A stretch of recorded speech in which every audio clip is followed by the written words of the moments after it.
Oh, yeah. All right. We'll be right back after this brief promo.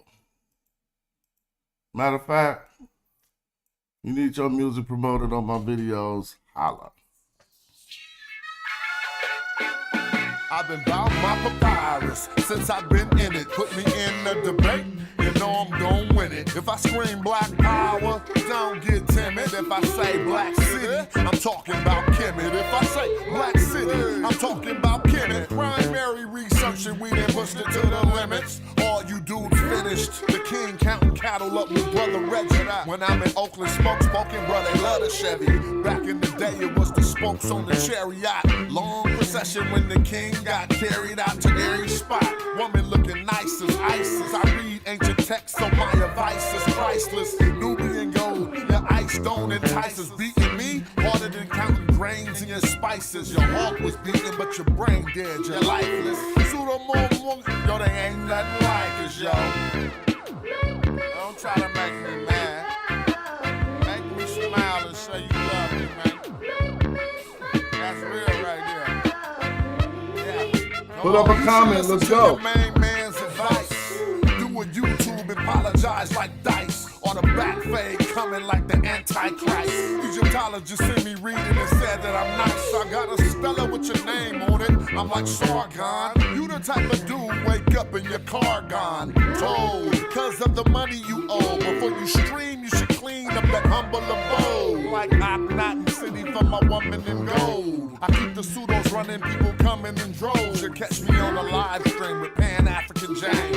When we building, call us by our African names. I'm for the children. And ain't nothing happened to change. We on that black hype, so we still packing them things for protection. Got connections. My complexion, pure black, that's the S.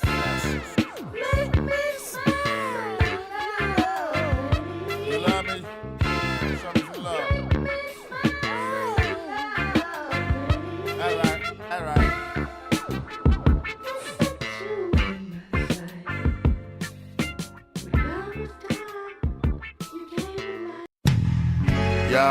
And I'ma work cause I ain't going out lazy, bruh. Thought he was conscious, but the homie just played me, bruh. The house of consciousness is going out crazy, bruh. They crazy, bruh. Alright, it's getting kinda dirty in these YouTube streets. The Amon Ra squad, God thinking you dudes weak. Islam or Judaism, where you learn what you dudes teach. The West African rappers slapping with that voodoo speech. All that sub-Saharan terror about a cuckoo feet. I'm like Norma, the agricultural farmer that grew you wheat for the storehouses.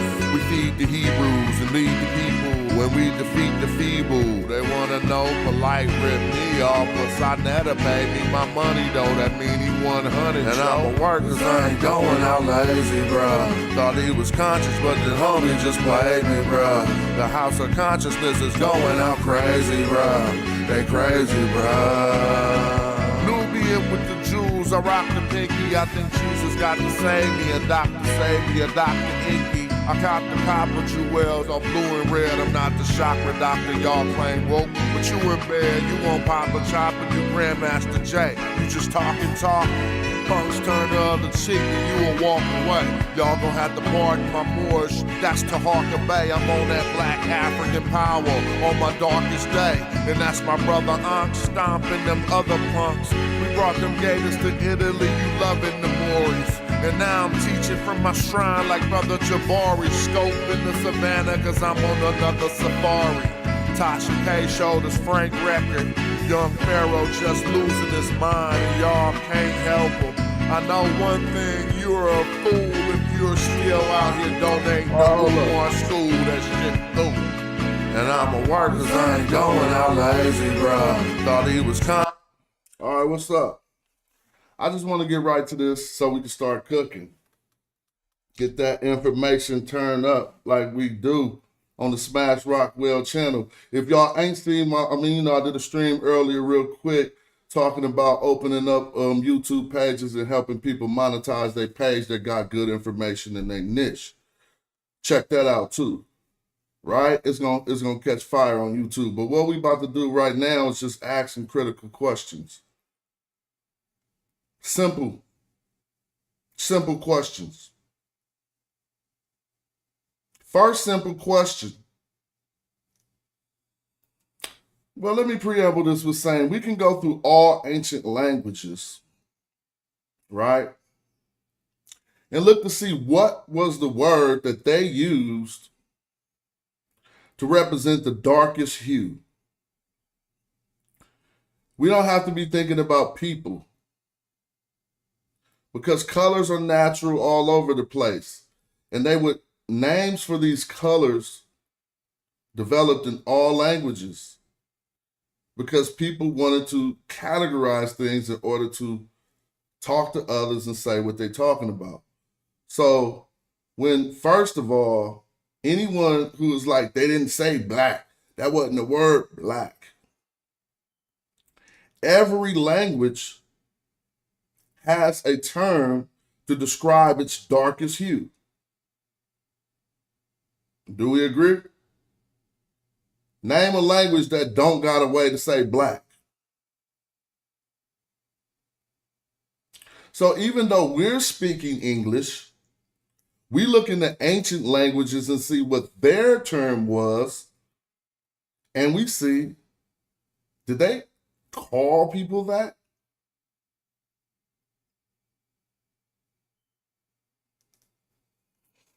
Now, what people do is they take the ancient assessment given in these historical accounts and conflate them with the modern understanding of race, and then mount superficial arguments that don't even pertain to the matter. For instance, race is a social construct. Well, that's a silly side argument because most things that we encounter as humans that are the systems of the world are social constructs. Stopping at a red light is a social construct. And so that is very limiting, and acting like social constructs were not made by Greeks and ancient Egyptians is an asinine argument. Who was the first person to make a social construct? You think it was the Europeans? So that argument falls by the wayside. If we look at the term that Greeks used, and there's various variations of the term that Greeks used to describe their darkest hue, one of those terms has a root for melanin. Let me show you. Malagris, and there's plenty of other variations of ways to say it. Right?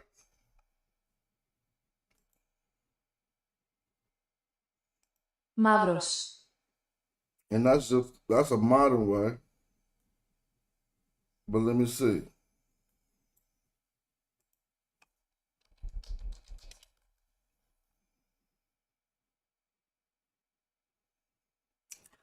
So we're going to go with melis because that gives us the root, right?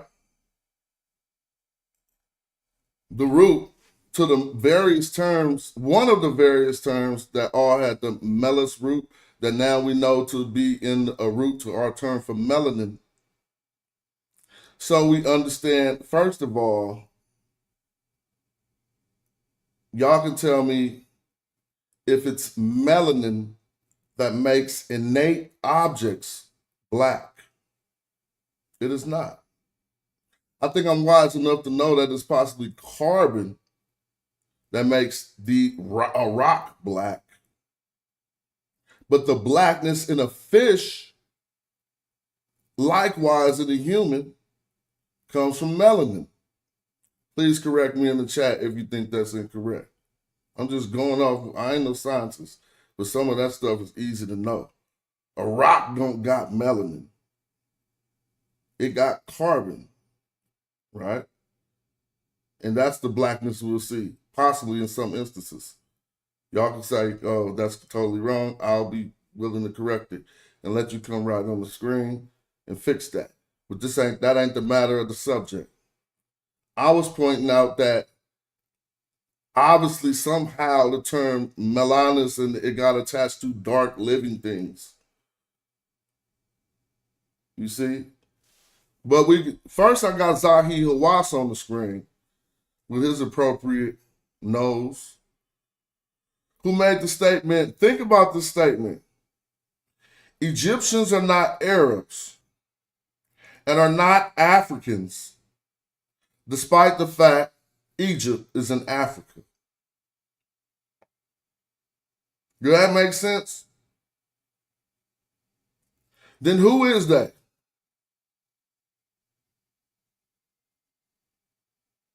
There's no ancient text that ever said the word Egyptians.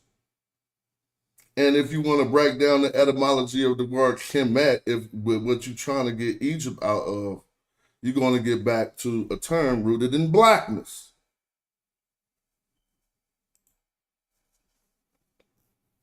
Now, you can find all of these sources, and trust me, like in my book, I put all my sources. I got this straight from Dion. But we just need to know, okay, if you ain't looking at what he said, then I'm about to put that back in my book so this can't be ignored. You just got to learn how to source people right and take as much time at sourcing as you do as presenting the material. Now, Lucian, a Greek writer, 125 to 190 AD, wrote about Licinius describing a young Egyptian, wrote, the boy is not merely black, he has thick lips and legs, and his legs are too thin. Let's slow down. When we start learning about the genetics of, particularly, you could go look at John Jones, the world champion, right? UFC fighter, and look at his legs, and you'll be like, how does he muster so much strength in his legs? Because this is typically what they call nilotic features. And if you want to go into anthropology, they put some of these tropical features on what they would call in anthropology nilotic black people, basically. They say nilotic Negroes. I'll just say nilotes. Nile, do you hear the word Nile?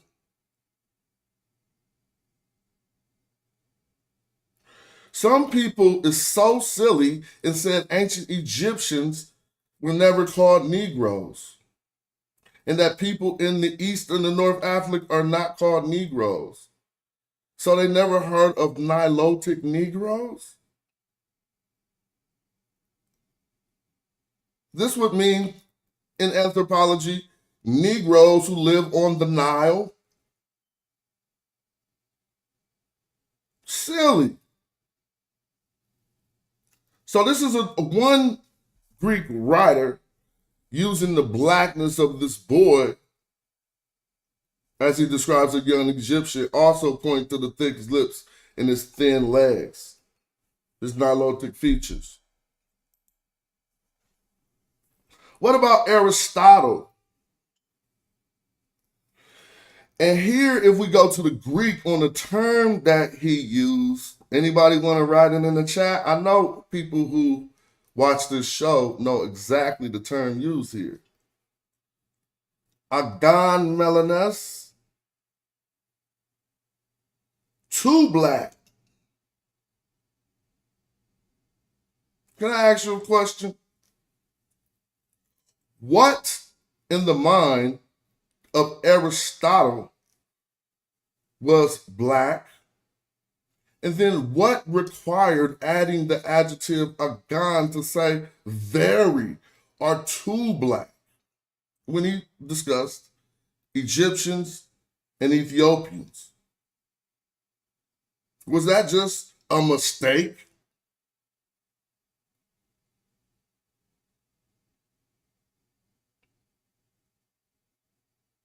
Is he misleading his people? Suppose Aristotle, who some say even was one who convinced Alexander to come into Egypt. Suppose he was misleading his people, and the ancient Egyptians was other than black, and he just wrote this.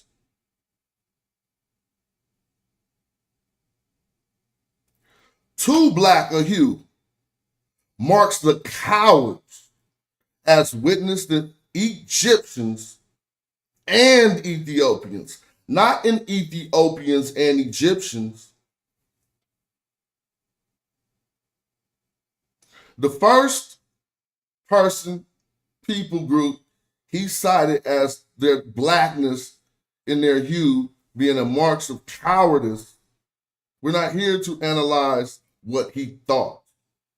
We're simply seeing what he observed and not in his assessment of bravery, but in his empirical observations that must have been made in seeing the Egyptians or Ethiopians. If these observations not empirical, then there would have to have been the rumor, but you just ain't telling your people too black a hue marks the coward as witness Egyptians and Ethiopians if you didn't think they was black. It wouldn't make no sense.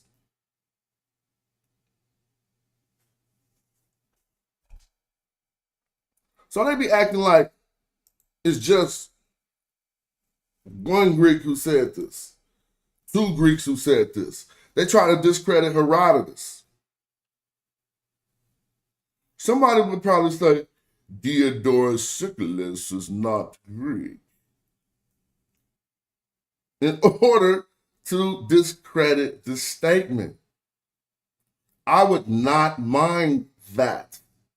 I just change something on the slide and keep the appropriate information, which is they, the Ethiopians, say also that Egyptians were colonists sent out by the Ethiopians, Osiris, king of kings and god of gods, having been the leader of the colony. They add that the Egyptians have received from them, as from authors and their ancestors, as from authors and their ancestors, the greater part of their laws.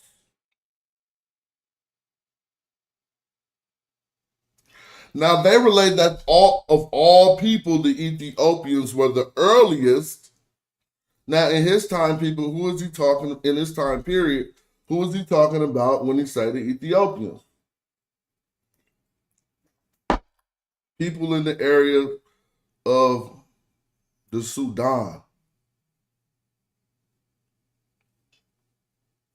Now they relate that all people, the Ethiopians, were the earliest and say that the proof of this is clear. So are the Ethiopians black? The last person told you that. If the Egyptians were colonists sent out by the Ethiopians, what that tell you?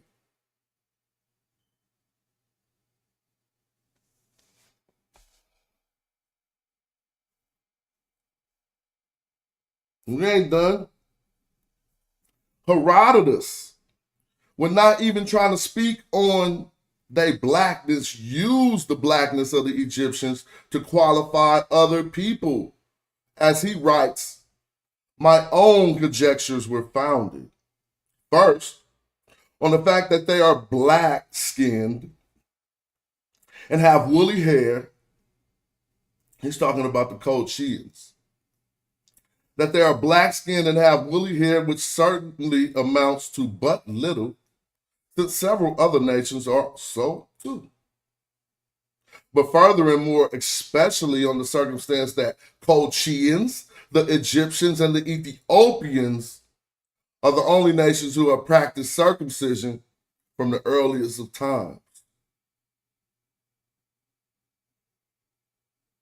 So now he's saying the Colchians is black, like the Egyptians and the Ethiopians who both practice circumcision. But if you go in earlier than this quote, you'll see how that all unfolds, if you couldn't see it just from that quote.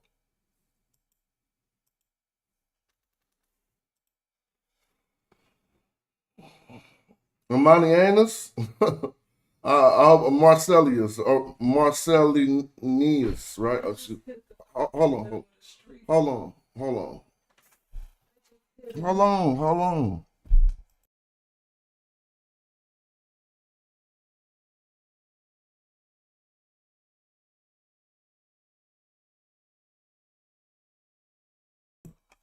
Somebody dog got hit in the street, and I'm saying, that's not our dog. Like, you know what I'm saying? My dog is safe. Somebody got to find their dog. It says, the men of Egypt, now I got a new dog. See how that works? Oh, so the men of Egypt are mostly brown or black with a skinny and desiccated look. So they're not even complimenting. They just describing them. Can somebody tell me?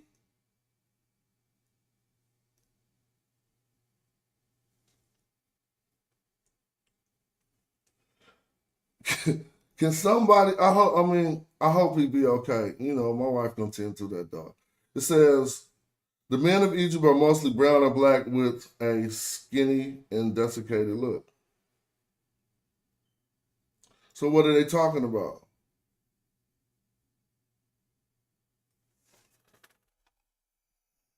Hmm?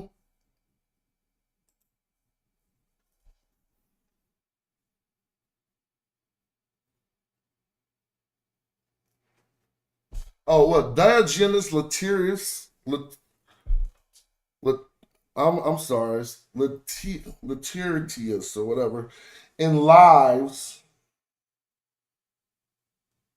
describing Zeno, founder of the Stoic. Excuse me, I'm trying to sneak around my mic. I should look over at this monitor. Describing Zeno, the founder of the Stoic school.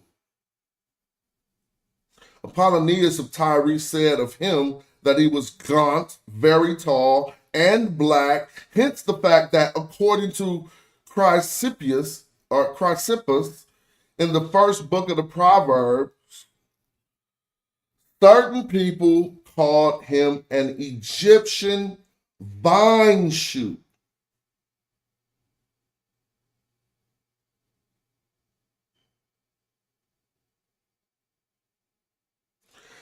That's a good question, Judah, and I'm glad you said that, and that's my point.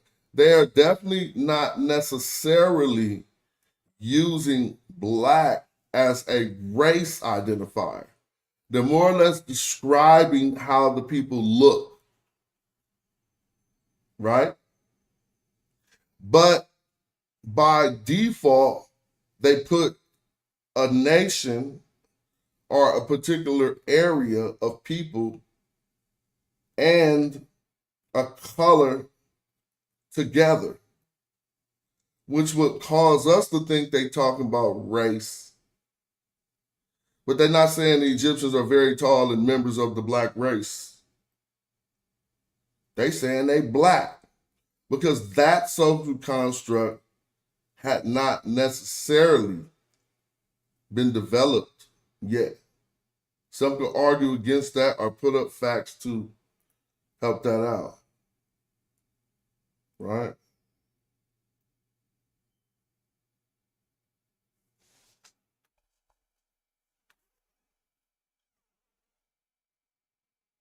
So why would they call him an Egyptian vine suit? Because of that. Apollodorus.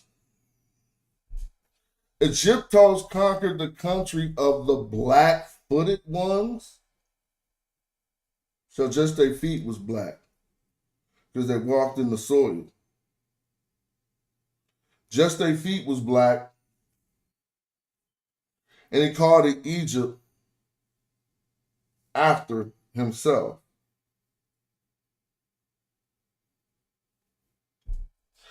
Let me read this. Egyptos conquered the country of the black-footed ones, and he called it Egypt after himself. So right there you go. Don't call it Egypt unless you want to be calling it something after Egyptos, the Greek god who conquered the black-footed ones. Don't you see deeper into this? It wasn't no god Egyptos really who conquered the black-footed ones, but it was like an Alexander who came in and took over Egypt. Then they start calling it Egypt. So their mythology go right along with their history. But look, all right, they feet just black. This don't say they black. This just say they have black feet. They walked in the black silk. Acilius, all right.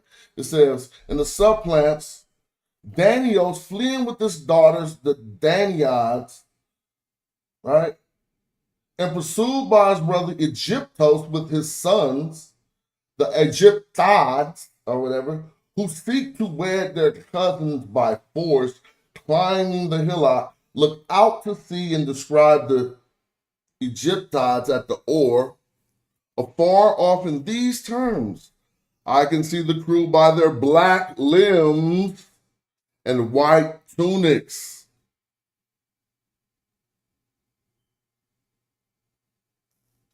Who are the Egyptiades? So they have black limbs. So they have black feet and black limbs, but they wasn't black.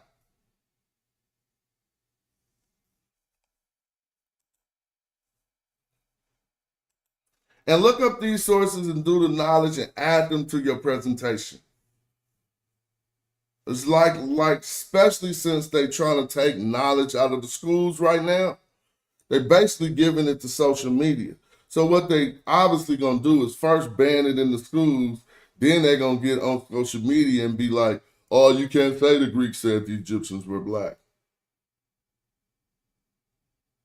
Those books can't be taught anymore.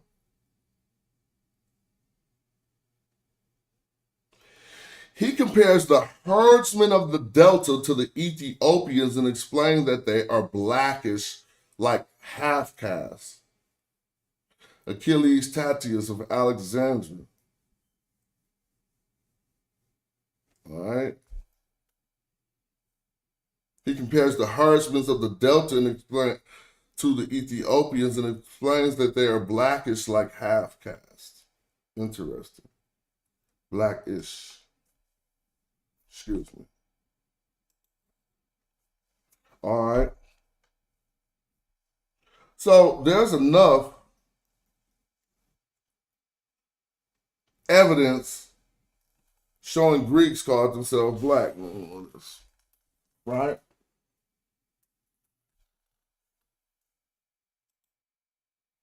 But the question is, and people tried to argue against this until they got crushed.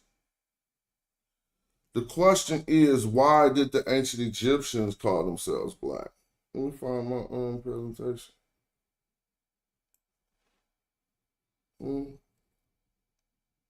Probably way down here. Oh no, it's the one. Hold up. Let me try to find this.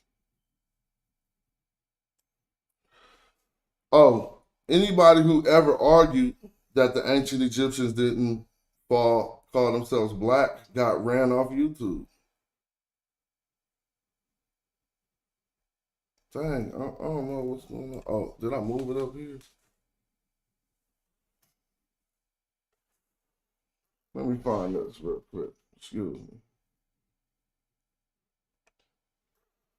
See if I can remove the cell.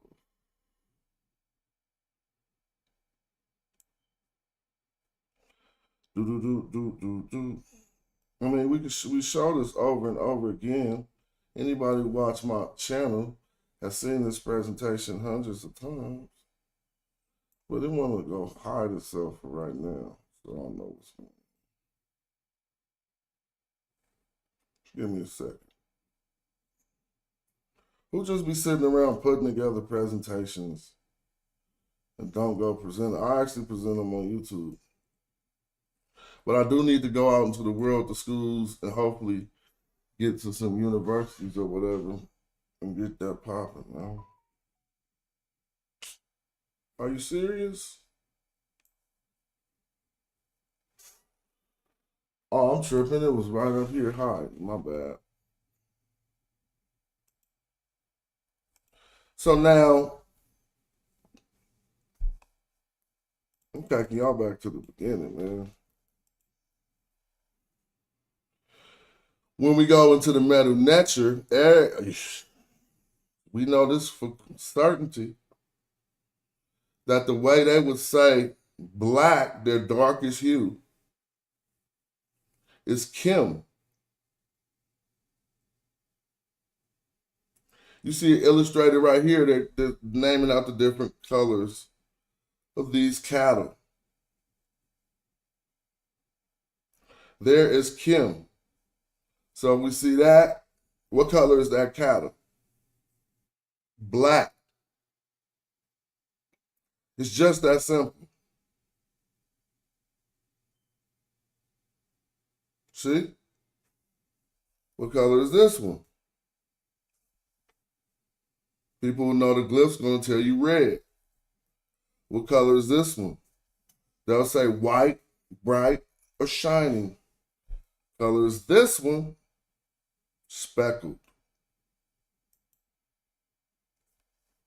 When it comes to the ancient Egyptians, it's been established that they called themselves black in the same ways that the Greeks who observed them called them black. As a physical description of this attribute. Right? This is how we possibly see the term in meta nature, when they definitely want you to know they're focusing on the color. We have the determinative here for you to determine what category or what class the root term is in. So try it for yourself right there. Let me do something, man. This is how our research works. We be having to do stuff live. This is what I'm about to type. UNECO, UNEFCO, people, and here it go, people in Egypt. So you could do that too, right? Hold on, I don't want it like that though. I want the book, here we go. So you can pull this book up like this too, and that's why I like to do that. Now we're gonna come to the book online, and we're gonna see something here. This is a symposium in 1974, the Cairo Symposium, right? And we're going to go here and search something simple. You can do this too. What I'm going to put is a K, a M, and a W. Why they didn't want, make sure I put it all capitals? All right, they just don't, here it go anyway. I should just put KMT. So now, what they're talking about at this point, and let's do full screen. At this symposium, where Sheikh Antijoke and Theophilo Banga put hands on everybody and explaining to them what him mean, there was a professor named Sonoran who intervened between the other two, right, between Diop and Abdullah, to say that,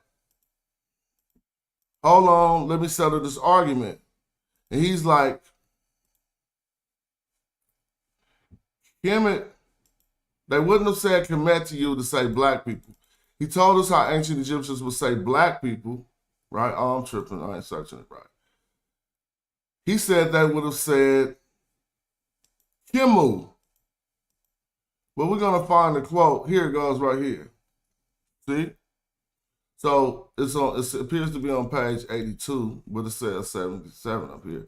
So it says, Professor Sonoran, intervening in the course of a lively exchange on the linguistic matters between Professor Abdallah and Job, stated that in Egyptian, Kim, feminine Kemet, meant black, okay? And the masculine plural Kemu would be Kemu, right? And the feminine plural Kimnet, or Kimnet, whatever, Kimnet.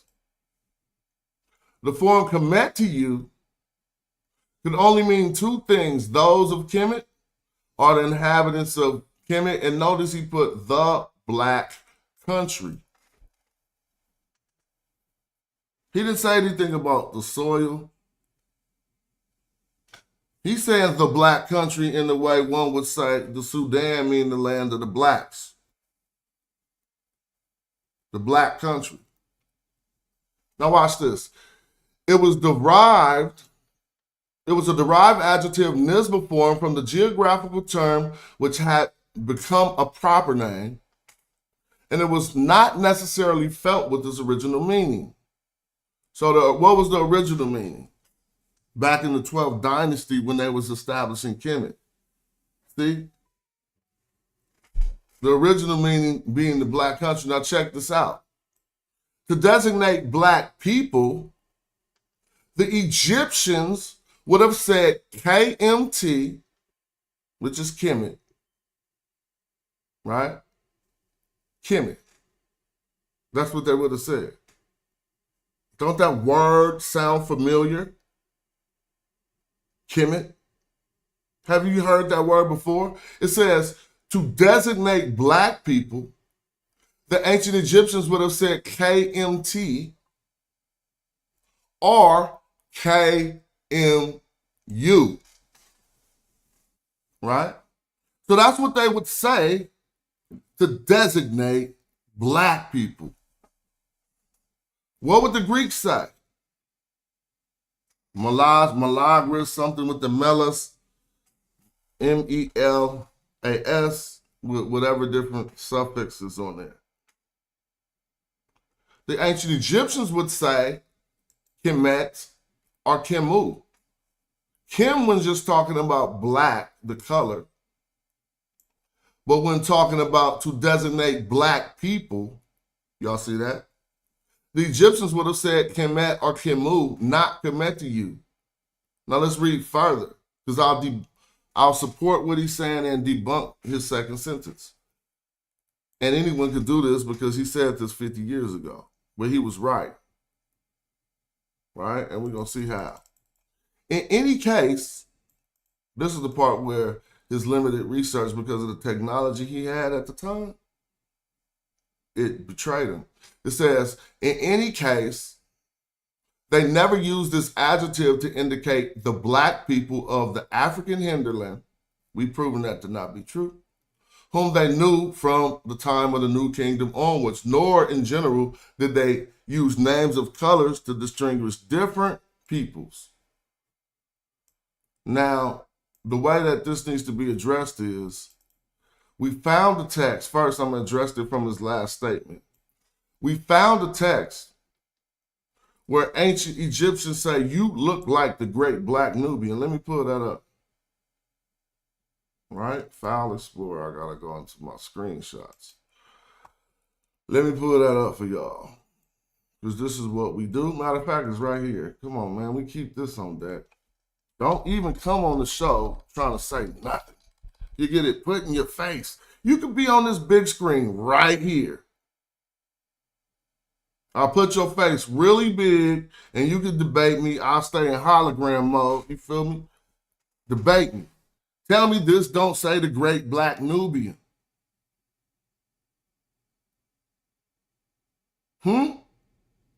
So his statement, they never used Kim or Kim-U, right, to speak about Africans from the hinterlands, is falsified. Not because I know more than him, Not because what I do is more authoritative, because over the past 50 years, they've come up with systems of going through text that's way faster than the Dewey Decimal System.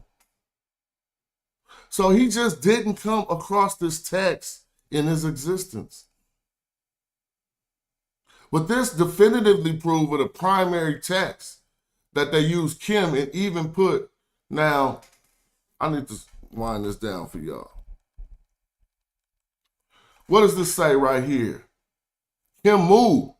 See, they only put Kim over here, but we do the knowledge. It say Kemu and got the hair there. You don't remember what Sarge Sanaran said one page earlier? Let's go back to it.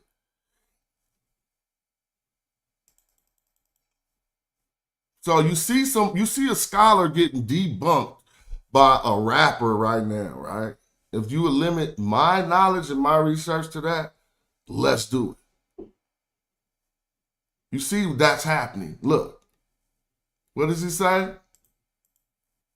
To designate black people, the Egyptians would have said Kemet or Kemu.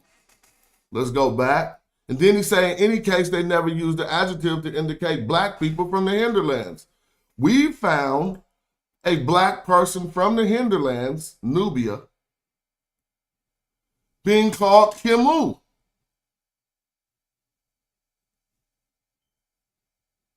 See, this is why Wu ran. Let me do the slow motion. See, cats got their on. You want to know why? Because I ain't like Metatron be faking. I really do got linguists who hit me in the email and be like, tear them boys off with this. They're not qualified to do that. I'm a very good messenger of the information. I know it enough. I don't know it as much as the people who support me. See? Y'all see that PM? See, Smash was moving in real speed and he was running in slow motion like a dream. Don't you hate your dreams when that happens? Anything in fast motion, you got a conflict. You swinging like in slow motion. And dude going,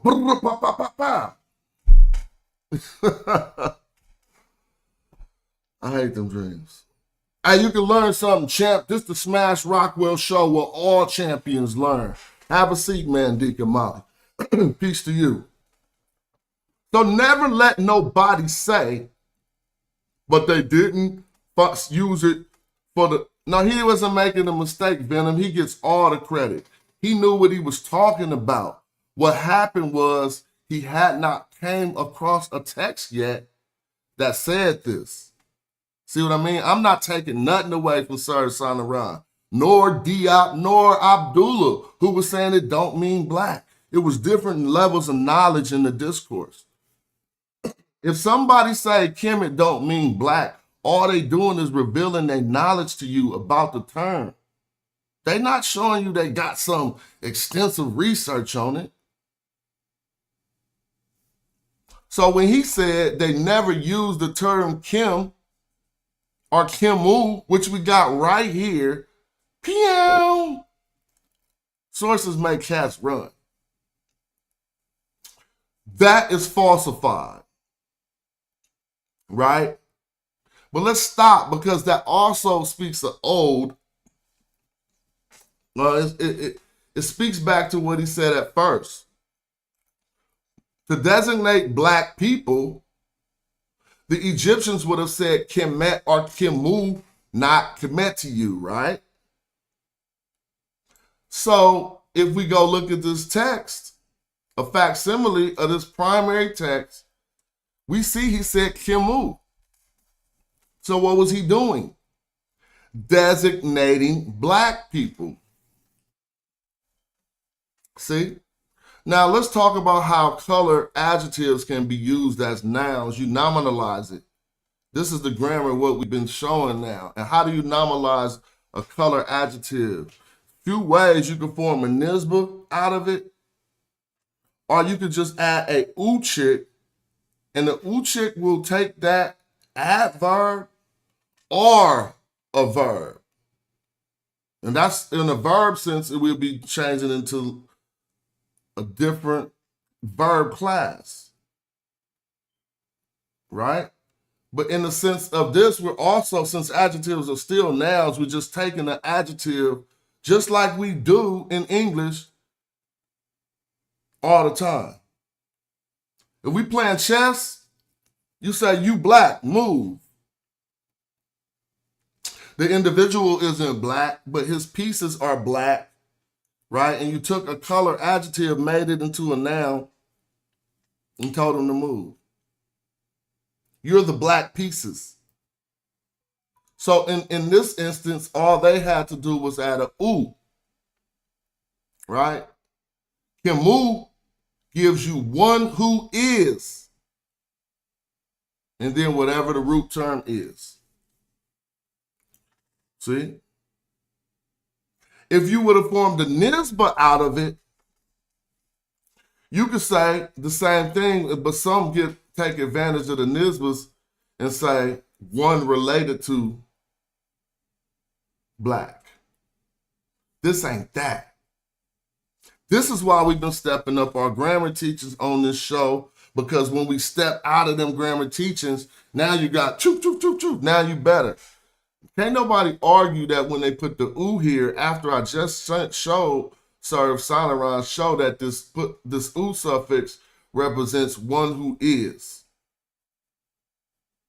That's why they use it to designate black people. So this is a designation of an African from the hinterlands as a black person by using the term Kim and adding an "u" on it. Kemu.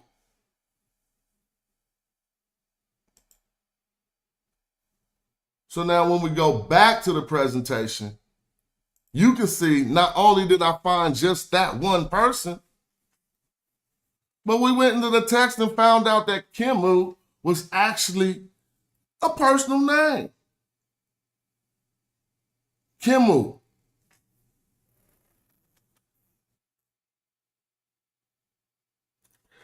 When I look through these lists of these personal names, as I often show, we see that Herman Ranke,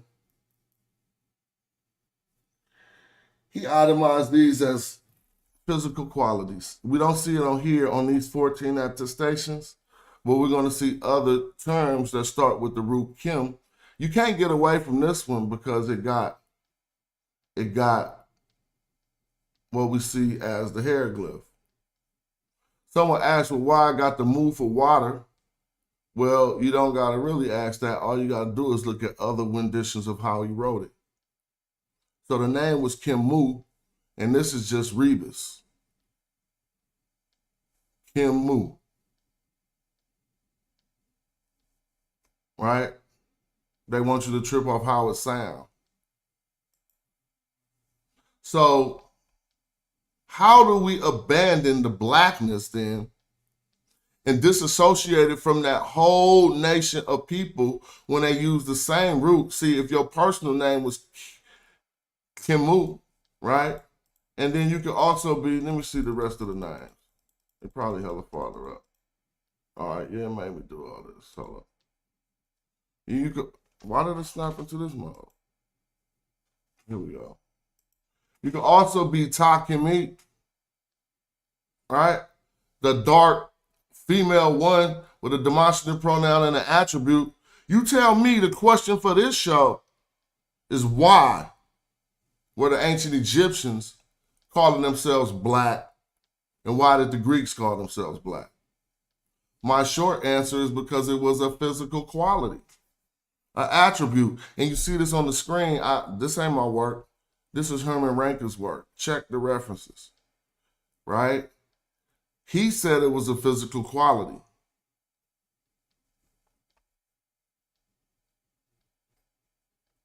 Now we're going to talk about that Kemet could mean a black one too. That's why he says here, Herman Ranke, that this woman or these women who use the name Kemet, the root of their name was about them being black, the dark one. Ain't no questions there. So how you gonna switch from Kemet, the personal name, and it mean the dark one, then when you get to Kemet, the nation of dark ones, you go to the soil.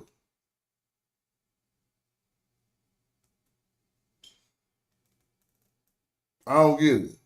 So if it's one lady calling herself Kemet, is about her dark attributes. But if it's a group of women and men and they call themselves Kemet, it's no longer about their dark attributes. It's now about the fertile Nile soil. That's ridiculous. How about this? Did this woman Kemet, or did these women Kemet, were they giving any ode to the black silk? So you trying to tell me somebody named their kid about the dirt anywhere? Soil. What's up, Soil? You know anybody named Dirt? Do you know anybody named Compost? Explain the naming conventions of naming people after the damn dirt. You're not going to show me this one instance and be like, her name is about the fertile soil.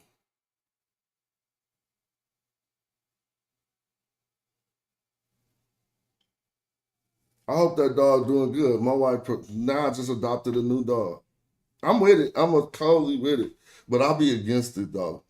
Like, we can't take in everything, yo, but we got that heart, so that's what it is. I support that. Yeah, Young Silk. Name somebody in the whole history of, now you might say Dirty Mike or something like that, right? That's just an epithet, but you're not like Soil. What's up, Young Soil? What's up, Young Silk? So she was Soil.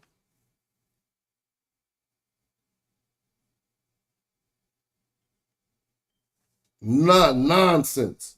This is a physical quality.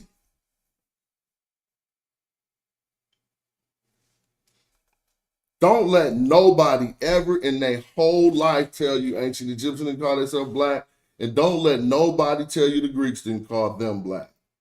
And after this, don't let nobody tell you that the first Egyptologists who ran into Africa was like, man, this just like Richard Pryor. They was like, man, this just looking all around like, why we keep seeing all this black stuff? They came up with all kind of statements and terms that you never use no place else in reality. You only use them in Egyptology. You never see brown people on the wall and say they reddish brown. It's not a natural phenomenon. You learn to do that by some people who trained you to try to take the blackness out of it. So they reddish brown? How come they not brownish red? Shit is silly.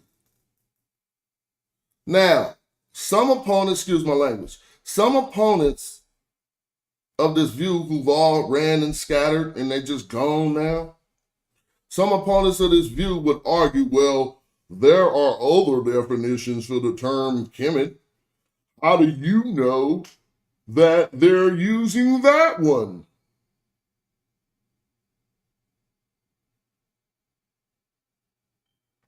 First of all, that line of inquiry, it let me know that you ain't really about it. Because I got a steel trap logical mind, right? So I know your position is so weak by the content in the other definitions and by the frequency of use of the other definitions. So let me explain what I mean. A person who asks that question is pondering that the word could possibly be meaning twinkling in every other instance. It starts to get funny when you think about it. So they're like, how do you know it's not the other ones? Well, first of all, I do philology. I examined all of the other ones. That the frequency of use is so low that some of them shouldn't even possibly be in the dictionary. Because if you got a frequency of use of one time, then what did you use to determine that was that? You can't look over no other text. So they got one entry of Kemet where it means one entry of Kim where it means a dorsal fin.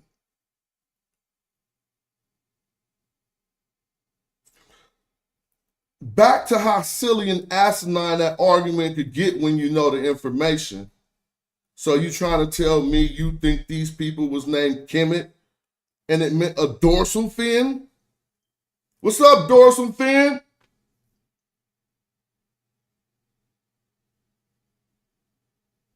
That ain't even a joke. This is as bad as it is. How do we know that they are not saying we are the dorsal fin people? Or how do I know they're not the twinkling people? Well, if they twinkle, it was because they found some lotion because they was black. Now they shining. But you're not going to get no twinkle out of no damn Africans before you can get blackness. Y'all are being illogical. So I'm supposed to spend my time proving that these people were not twinkling? That's how bad it gets, y'all. So the only one they tried to stand on was the Kim, which means to total up, to amount to complete, to put to an end. Well, how do we know these aren't the complete people? So you're going to go with the complete people before the black people? When statistically, if you slap KM in a text corpus, the most abundant and the most frequent use you're going to get of it is to say black.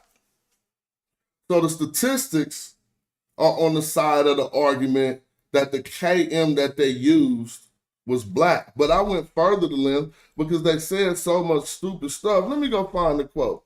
I got all y'all clips. I save them forever. Because I'll be like, cats think that they gonna age well. Well, now we got a trap your lies machine. It's called YouTube. And it'll keep all your videos and all your lies up forever till you erase them. So let me go back and find when cats was so convinced saying dumb stuff like this. Let me find it. In order to, it's gonna start like that. I'm just looking through my clips. I got so many of y'all. Just wait. You could be putting lights in any day. All I do is listen and clip, listen and clip. Cats who clip me can't use none of the clips. You know you can just go right in YouTube and see when people clipping you. Y'all don't even use the stats. I'll be looking like Israel with the information. Y'all over there throwing, I'm not on their side, trust me. I'm just saying they are big on surveillance and stuff. So, no, this is a different one, huh? What the, uninformed general public needs to understand is that what the evidence tells us here is that it has always been Kemet Weret. Oh, that was a different lie. Woo, we can talk about this in a different video. So the evidence shows us that Kim has always been Kemet Weret. Okay. I'm sorry, that was the wrong clip. I got all of them, though. I could do a whole video on any of these lies whenever I want to. But let me get back and find the right one. I apologize. It's about Kemet.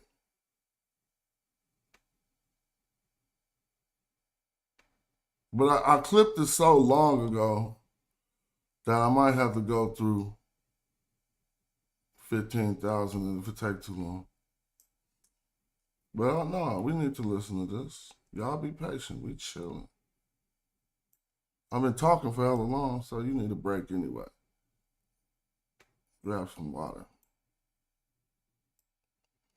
Let's see. All right, maybe this.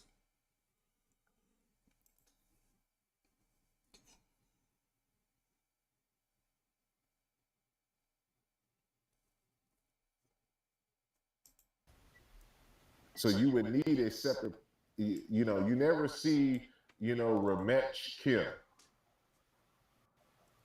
Like I have yet to see that in a text. Ramech Kim. I'm trying to find what. So that just lets you know he don't know the grammar. You do, and I got Ramech Kim right in this presentation. But this just was a different era that applies to the same thing we're talking about. So in order to say black man, he think you need Ramech Kim because at the time that the community was on, and including Wu, who's right in the video, agreeing with that, Cat's grammar wasn't up enough to know you would not need a Ramech Kim to say black person. Sorry, Shalaron just said it, you could just say Kimu.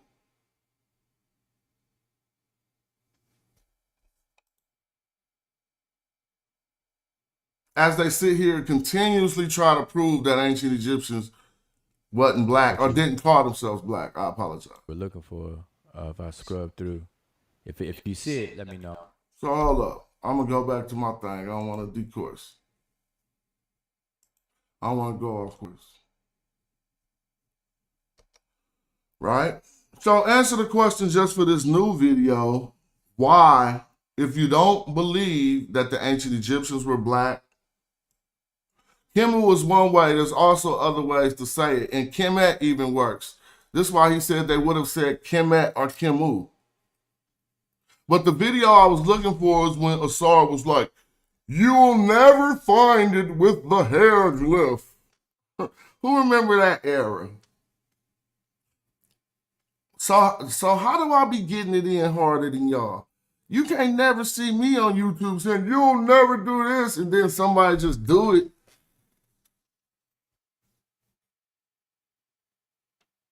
You'll never find, I wish I could find the audio, so now I just got to try to do the voice.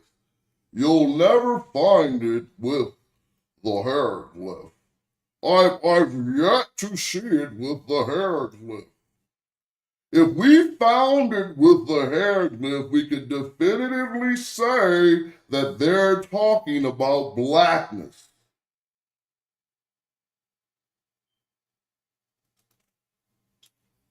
So now we got it with the hieroglyph. Pew! You remember when you was in your green machine? As in the little kid, it wouldn't go faster. Or your big wheel. So you just said, pew! To try to make it go faster. That's what they be doing with their scholarship. They be trying to get up out of the chat. They be like, pew! Flintstone feet. So we showing you what part of this means black. You see? It's the root of the term. And now we're talking about the collective of, if we watch any of my shows, right? Particularly my last one's done yesterday that got messed all up because my streamer was messing up. We tried to detail how the concept of Kemet does not translate to the concept of Egypt that we know. If we allow this to be the case, if we allow that to be the case, to where we translate Kemet as Egypt, we misunderstand what Kemet meant to the ancient Egyptians. So they tell me, well, you've just shown Kim with the root, but show Kemet with the hieroglyph. That's not fair. Man, I got all that. I'm reading your mind right now, and I'm going to just go do that real quick. And again, every time I show this, I ask us to be cautious.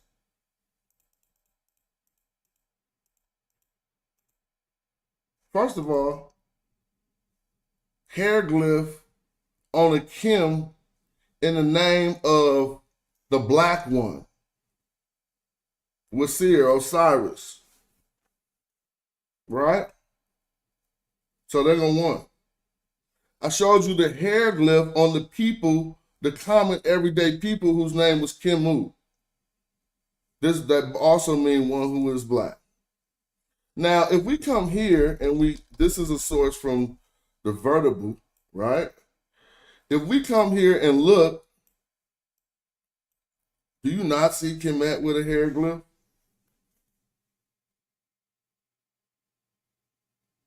You'll never find Kemet with a hieroglyph.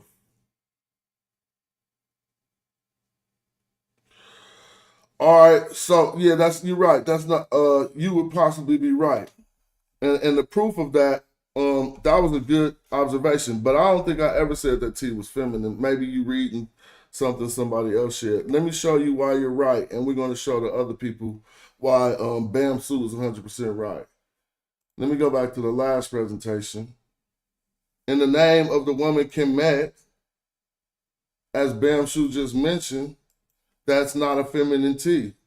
It is a marker also nominalizing this adjective, but we got to be careful because adjectives are already nouns, but in a sense, it is being used to name an individual now.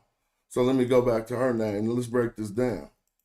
You could tell her name that ain't a feminine T, but y'all should be able to show why. Let me see if I can find it. I'll just find it like this, my bad, hold up.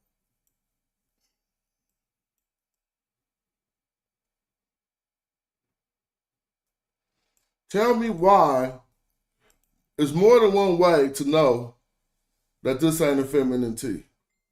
But first of all, you shouldn't be using the definition that within you still using secondary sources. You shouldn't be using the definition. Peace to Brother Reggie. I gotta get you on my channel, Reggie. We got a spot here. We opening up the channels, right? And I got this new thing, and you're gonna get 50% of your video monetization.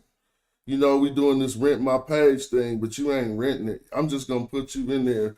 I need to get you access to the channel. You feel me? So let's go. Now, how do we know this isn't a feminine T? First of all, if you look at the definition they rendered, there's too many words outside of the parentheses, right, to just render Kemet. How did they get the and one? Well, just like Bamsu pointed out, the T is also another way that you can take this and change the class of the word.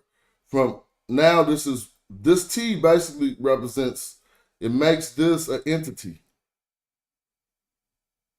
And we can know it ain't feminine because we got this egg under it. Thank you, Bamsu. The egg is the marker of femininity. So why would they have to say feminine twice? If this meant feminine, they wouldn't have had to use the egg. You see? So in this name, Kemet, yes, is a feminine name, but we see that indicated by the egg.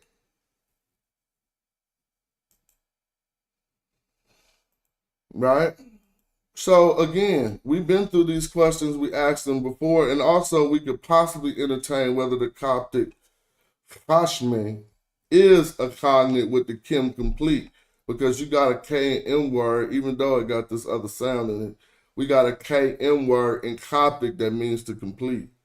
And now if we could qualify that, that'll not complete out the box. Even though we know it don't have no turn, ain't no way it mean complete. When we go into the Coptic, we see the same phenomenon. From the Greeks to the Egyptians themselves, to the Coptic people who have remnants of the Egyptian language in their liturgical and even not everyday language. So by the times of Coptic comes around, the T fell off of Kemet, and it would just be known as Kemi.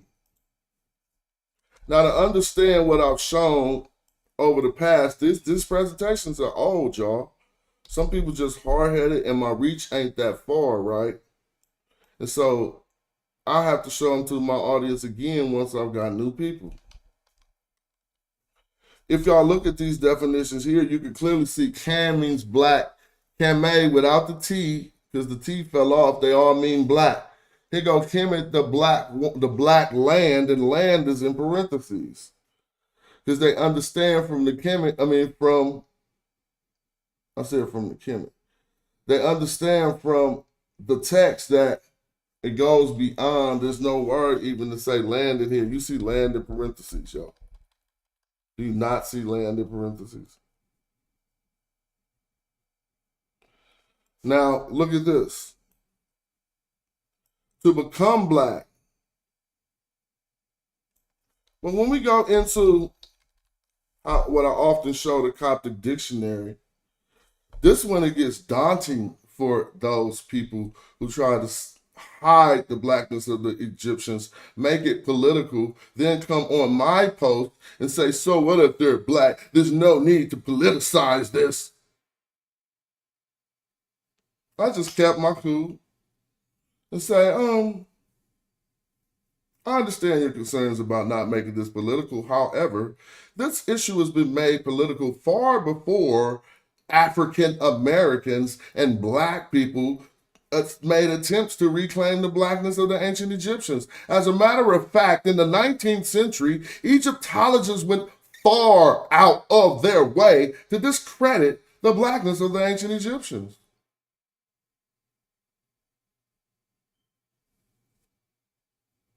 Acting like it's me. Crazy. So it'd be me. Oh, you making this political. No, I'm winning the argument. Shut up. You're backing out, copping out, and don't want to address facts no more. You're trying to talk about the way the argument is being held instead of addressing the argument. Oh. Now look at this. K, and I should be able to say the Coptic letters, but I'm saying Latin letters and English letters. Kame. If you look at what I have highlighted, you'll notice a version, you can find it without the E. That would be our closest relative of Kim. It just got the K and the M. Right? Now look. Kimi, y'all see that? Or Kim is an adjective even in Coptic for black. Give you a bunch of verses in the Coptic Bible, and they're telling you it goes with the Greek melos. Slow down. Cats don't be liking to do the knowledge. So the Greeks called them what? This right here, melos, the root to melanin. And the Coptic dictionary is letting us know that this term, I don't want to say it's cognate with, but it's synonymous with, or whatever, the Greek term for blackness, which they both called the ancient Egyptians. You see that? Now look, all of these things, he's not on the hype we're on.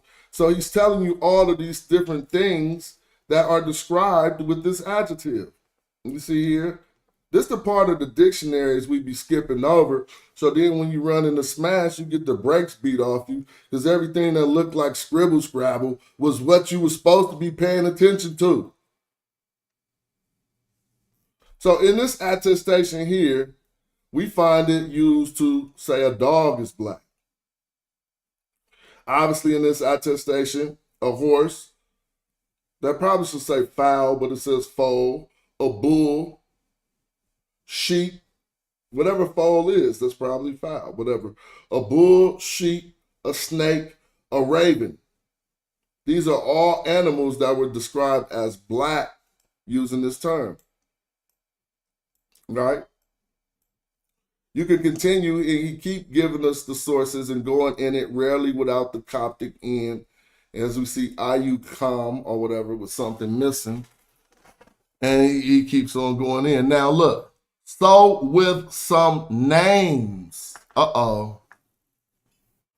So now, we learning just right now, Coptic got him with some personal names the same way they had it in the Middle Nature. But if you see Moses here, I'm about to bust your wig. I'm about to show you something. Coptics is telling us that we can find it with the name of Moses. See, we can find Moses described as black.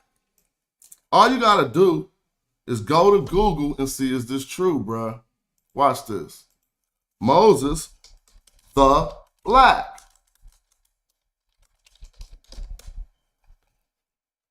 Moses the Black. You think this is some Zeorc pictures?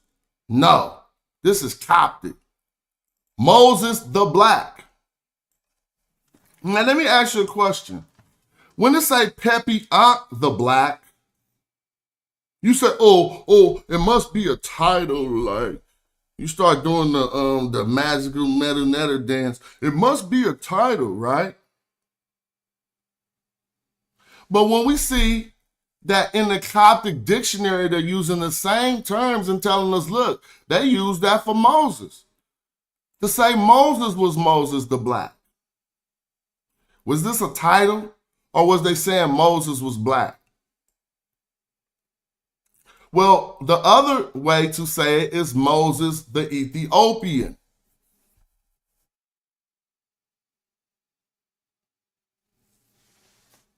Do y'all see this? Like, why do I got? I'm not fighting nobody no more. Don't think I didn't bull rushed everybody who was going against this, but I'm not fighting.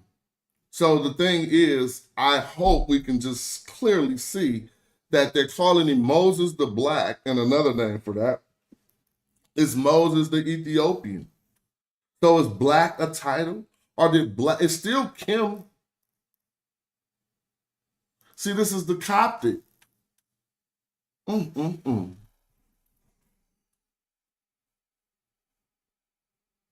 So let's go back to the dictionary. Shout out for that Cash App. I just heard my phone. I appreciate the supporters of this channel. And again, now you see there's some people in here. I need to let y'all know I got this thing. It's going to take over YouTube. Look at my new channel memberships, and you could get a membership to stream on my channel to grow your audience only if your audience is already smaller than mine. All right? If it's bigger, it wouldn't work. But it's going to take off, and it's going to be popping. Let's keep it going because we need to show people the parts of the dictionary they don't look at, so then they miss it. So now we see Kim can be with some names. See? As we found it with the name of Moses, saying Moses the Black. You see? So with some names. Now look, let's keep reading. Preceding the nominal noun. He's questioning that.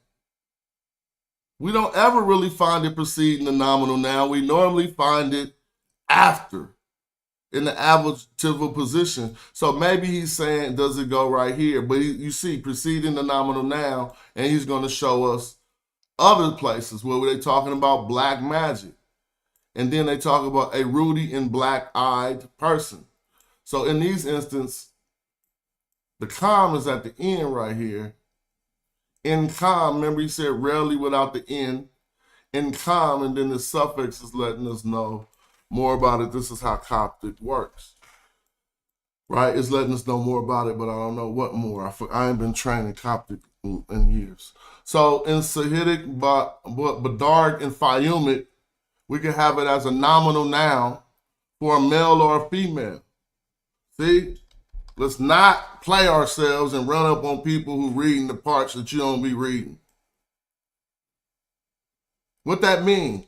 In in 3 of the probably 7 dialects of Coptic, it can be used for a person. Now, here's the definition: a male or female, a black person. If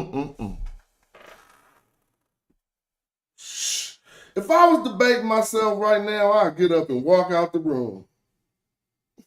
I'd do a Ray Hagans. Like, well, he said it all. There's really nothing else to say.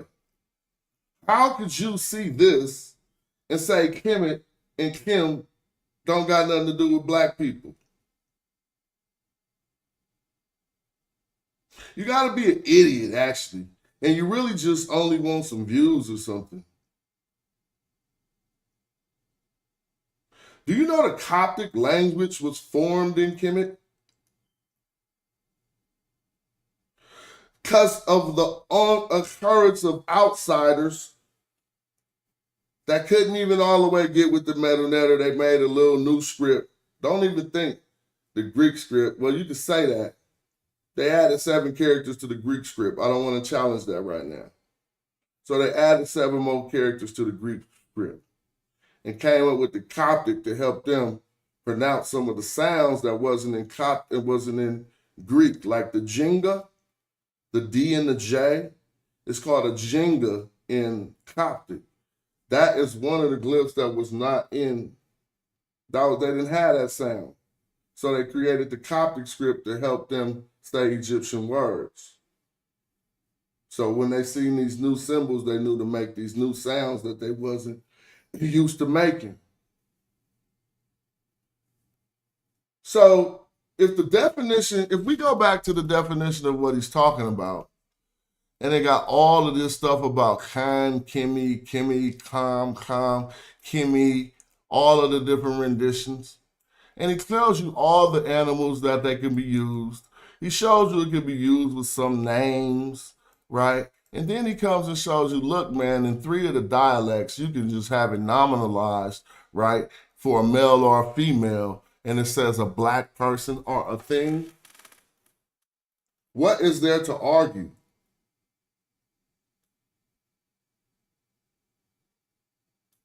If you don't know what a black person is, I don't know what to say. But let's keep going down. And we could look at all of these amongst certain colors resulting from alchemical process. He's showing you all this. Christ till. Now, some of y'all should probably look at that up. Christ till in Kanye came to Egypt? What? So look in the Coptic one to see if they calling Christ black right there. Because the Nikam is there, that Nikame. From Christ till, I don't know what that, came to Egypt. People be so silly. Why would you be arguing about the blackness of the Egyptians against all of this evidence? That wore Nikam, or that they were the Abbasides. So yep, they calling these people basically black. Now they're showing you for obviously spices, right? But look, when it comes down to here in Sahidic, Badarg, and Fayumid, you can also use it to say be black, like what? The color of body. So see, when the ancient Egyptians, and I'm only using Coptic to qualify that, I showed you the ancient Egyptian already. The semantic range for Kim did not expand when it got into the Coptic. They didn't just start using it for the color of the body when they got into the Coptic. I could take you into some ancient Egyptian text. But before I do that, it's more to see. Forget that. This is some more Herman Ranker work. Remember when he said it could be attached to names? Well, here we have it here, attached to names. Der Schwarzer, the black. Why was ancient Egyptians calling themselves black?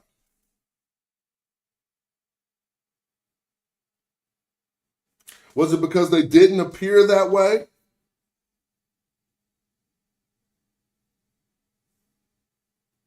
Oh, they called themselves black because they wanted to be black like Osiris, huh?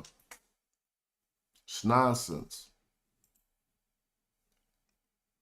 In our Blackman's work, The Rock Tombs of Mier, I introduced us to Neon-Pepi the Black and his family. Why they called themselves that? I'm out of this presentation because I've done it so much. But no, I mean, it's just more for you to see, but I think I can rest my case. My question is to you, anyone who opposes this theory. By the way, when I played that audio of Asar, he was saying, you have to have Remech Kim. I am yet to see Remech Kim. In order to say they had black people, you would have to have a Remech Kim. Let me read this quote. This is suggested because Papyrus BM 10390 is one of those extremely rare Demotic texts which records the age and physical characteristics of one of the contractors, a feature far more common in Greek texts. Panekati is said to be a black man. Remech Kim. Now she's going to add her conjecture to say what this points out. Surely pointing out that he is a foreigner. See? But all we want is the facts. The fact is, this is what it pointed out is not a fact. The fact is that the text said black man. And it used Remech Kim. So don't listen to nobody who be like, we would have to find Remech Kim in order to blah, blah, blah, blah, blah. Yeah, shout out. And Brother Reggie just shared a video on his page, and definitely, and you can monetize right on my page, Reggie. Come on. Like, that's my whole thing now. I'm trying to build the page. We'll talk about it. They pay once a month. It's nothing, right? Because it's going to build up, and it's just going to be good, good, good. I got a whole contract I just worked on, and I was sharing it in the last video. Because I got this thing for content creators. So I'm about to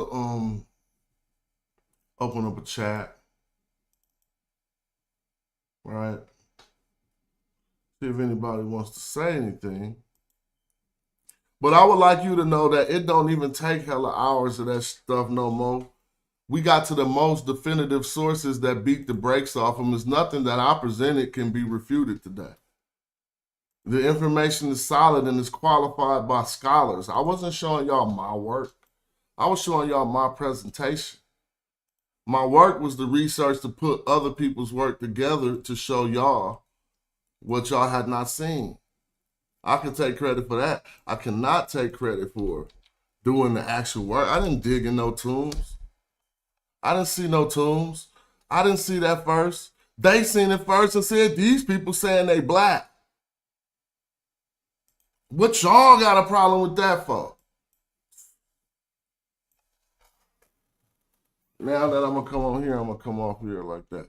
Click the link. Let's get the video popping. Matter of fact, let's get some contributions to this channel. This channel needs your support. You feel me? Right there. Look, you can bow, smash, rock, Cash App, because the more that I sit here in the daytime while y'all at work, getting y'all good, and I'm entertaining cats and teaching, helping them get through the work day, sometimes I miss out on my own work day. It ain't your fault. I choose to do this, and I choose to disseminate. But if the information is good to you, make sure you always supporting what you need, man.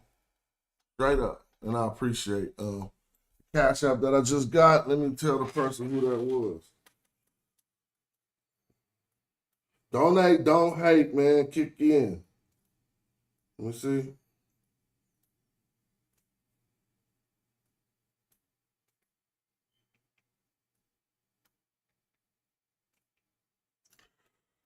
Oh, I'm trying to look for Cash App.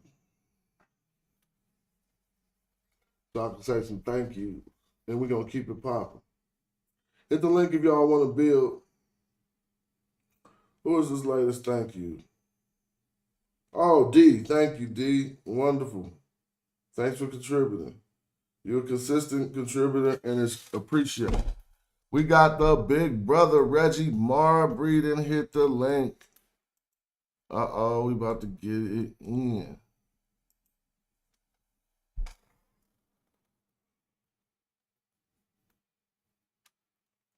Brother Reggie, your mic working?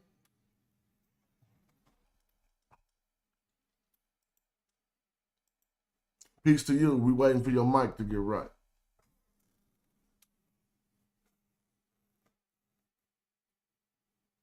Yo, yo, yo, yo. Oh, we waiting for Reggie's mic to get right. It's cool. Matter of fact, I can put it on speaker mode. I'll highlight him because since I'm down here, how do I highlight him?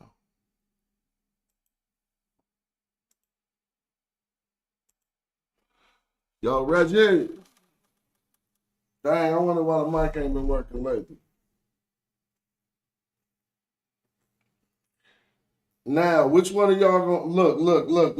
Who gonna take advantage of my new ecosystem on my page?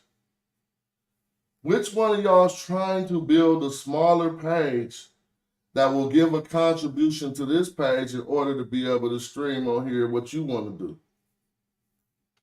Or you can put your projects up. Yo, brother Reggie, you there? Or you can put up videos to put your products out to my audience. Or I'll mention your products in every one of my videos, and you probably at least get minimum 800 people exposure a day if we're doing a normal, typical stream. Look into that. It's going to be in my members, the way that you join my new memberships that'll be up tomorrow if they let everything go through right. Can you hear me? Finally. What's up, brother Reggie? Hey, Smash, appreciate you continuing the work. And for all Smash's subscribers, there's been only a few people on YouTube that has, how can I say, supported my work on Kemet, and I'm glad that Smash is taking it several steps further than my early days. And if anybody hasn't watched or read my publication on Kemet, they should. It has a lot of important primaries to prove the point that Kemet meant black cattle. It meant the sacred divine herd, which was extended to the people of Kemet. There's an Egyptologist who we all know, who is thorough, and that Egyptologist is going to actually cite my work in their article coming up when it's released next year on decolonizing Egypt. And so there are a group of scholars that are working to decolonize what old Egyptologists and some modern Egyptologists continue to mirror from the old Reisner and Breasted and the rest of them, but no person on YouTube, and I'm talking about anybody who reads the Medu Neter, because most people talk about Kemet don't read the Medu Neter. They just use the word Kemet, and they have no ideas of its connections to the divine herd or the sacred herd, preferably the sacred herd, because sacred is not necessarily religious, but venerated or unmovable, something that those people kept and venerated. And so when you start reading the Medu Neter and you see concepts translated as blackface, like Shu, and there's other blackfaces, and those adaptations that Smash sourced from the TLA, the great black man, the great black Nubian, the great black elder, right? So you can't let YouTubers who don't read the meta-nature, who don't use primaries and annotations, translations and transliterations, you can't listen to them.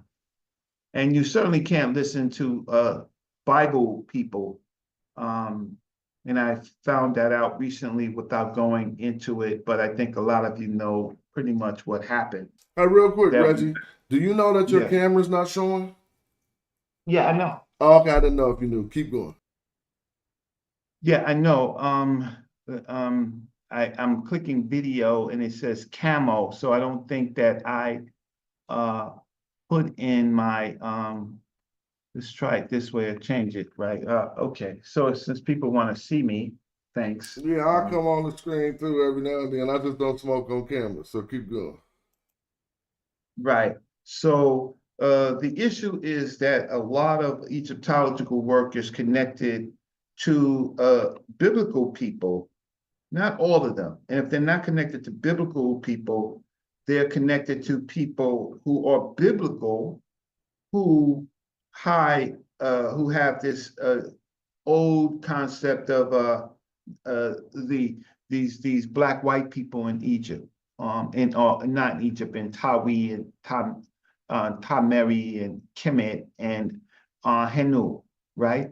One of the things, Smash, I think people don't know is that the residence of Kemet was called the Kenu, right, in the Old Kingdom. And the Kenu, if you look at the glyphs of the Kenu, it is the cattle skin. Kenu is the cattle skin, and that was the name of the controlling the administrative center of the land. And it is, if you could pull up the glyph of Kenu on the TLA and show people the glyph, that the residents had the glyph of a cow's Yeah, I'll pull it skin. up. Let me say thank you to Indigenous African for the continued support of my channel.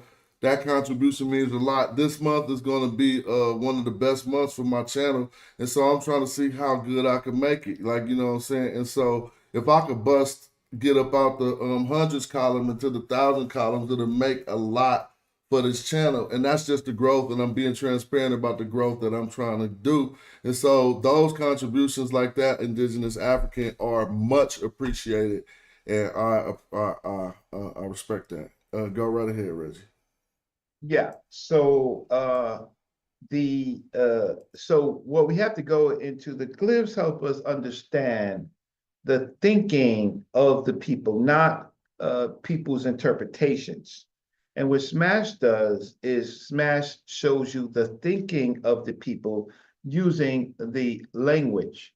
So if you could pull up Kenu, which you will find one of the oldest descriptions of how the people thought of themselves.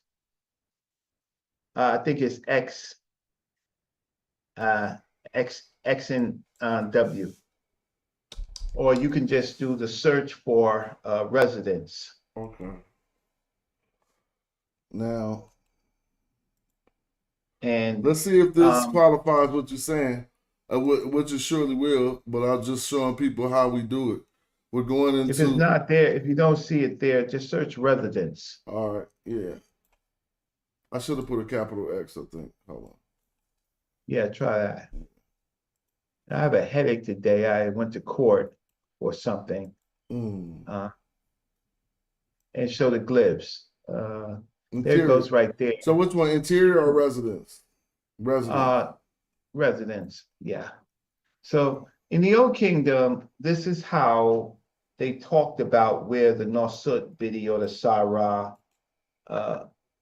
where was the administrative. And a lot of people don't spend a lot of time on, so the residence is where all the people look for the power. And where's the hieroglyphics? Is the hieroglyphics showing? Well, unfortunately, it seems like, let's see. I had a plus on it, so on these first statements, they don't got the Okay, glyphs. so Let's go go. You down want to to go the to here? Go first one with the glyphs. Okay, so so now this Keno is the skin of the cattle. Now, the skin of the cattle, they would never use for the residents the red cattle, right? They would never use that. They wouldn't use the white So cattle. let me ask a question. I'm just trying to see how do you determine that. Just let me know so I can. If I start teaching that, I need to know how. How do you know that they would never use the red cattle? Okay, so because the red cattle is the slaughter cattle. It's the cattle that they eat. And so and the Asiatics from another attestation that Smash found said that the Amu in reference to the captives were the Amu were the slaughter cattle.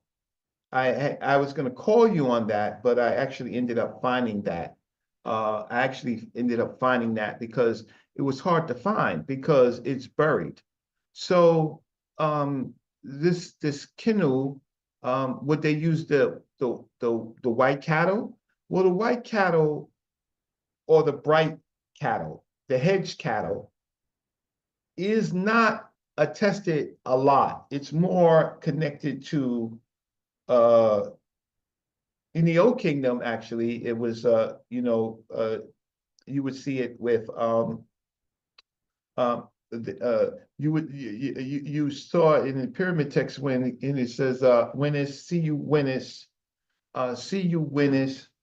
son of the Kemet, son of the Kemet, right? So these people, these African people, we know that they revered the Apis or the happy ankh, as we call it, from the language. And that happy ankh from the Old Kingdom was connected to men, and then later Asar, but also men. And men is in the south. And so we haven't put it like this. We haven't done enough study on the residents, right? So whereas you have the White House, well, the residence was at the minimum the cattle house, right? But we know that they separated the cattle, and we know that Kemet comes from the divine herd, the divine black herd. So I admit that a whole lot of work hasn't been done on Keno, but we have to peek into their language to say that their residence was really the cattle house, right? The cattle house. Now, it could have been meaning when it extends to people, all of the cattle, like the Awat Necher, the divine flock, the divine herd, right? But Kemet becomes the divine black herd. So we have some idea that ultimately they named first a city related to the black herd. We haven't found Kemet, and we also have to understand that people get it wrong with the black land. Before the black land, if there was ever a black land, which we could say that that's an extension of their thinking, but certainly no black silt, right? But the black land, we know that before there was black lands, there were black places. And we know that Kemet was a black city that was a black place before there was ever a black city. I don't know. land. Have you seen my video? And we also know when you hear Dr. Winneman and others say that how we know that it's the black land because we see it compared to the Deseret. which is the red land. But the mistake that they all make, and when we put it to them, I want to be polite. I want to be polite.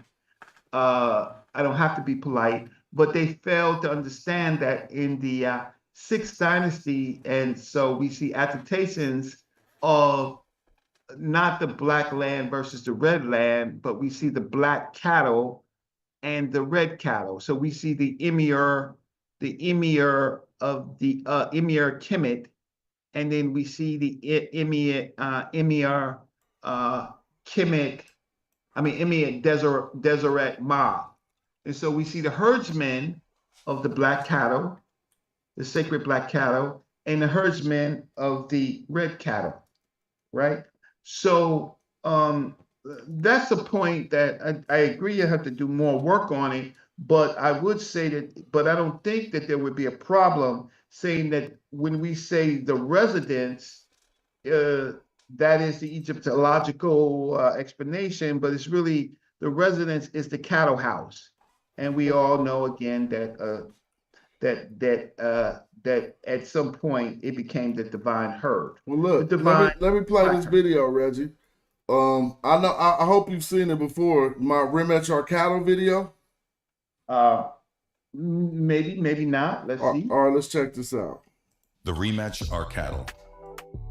In Papyrus Lansing, we read the following. It is the army scribe and commander of the Amun temple flock, Nebmare Nakti, who tells the scribe, Wenemdi Amun.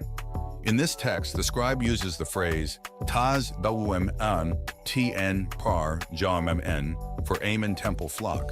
This literally translates to, gatherer of cattle of the house of Amun.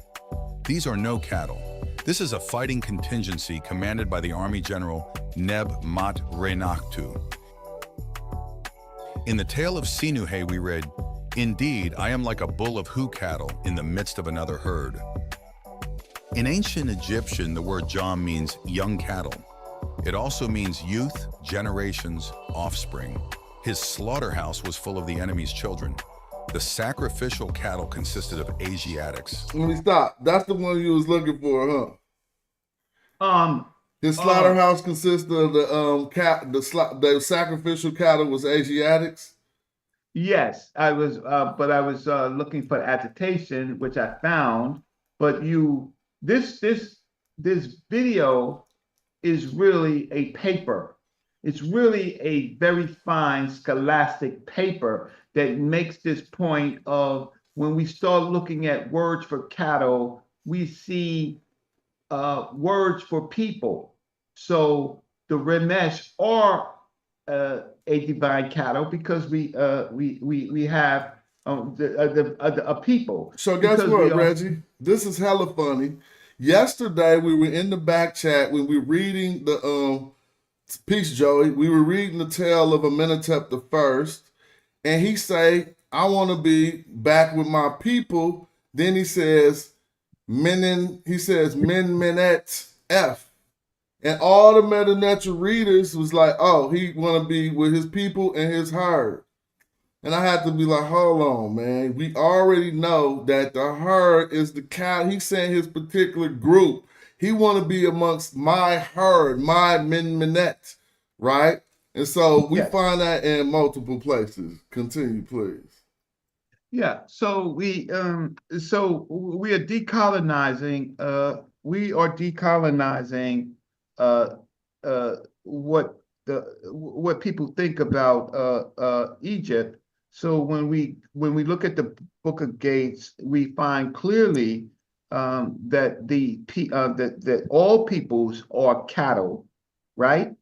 And so now we have the residents, which is Kenu, right? And we also have a concept of, well, these other people are the slaughter cattle. So I can bring up I can show you the attestation of that. And so what they have done is they try to be anachronistic. What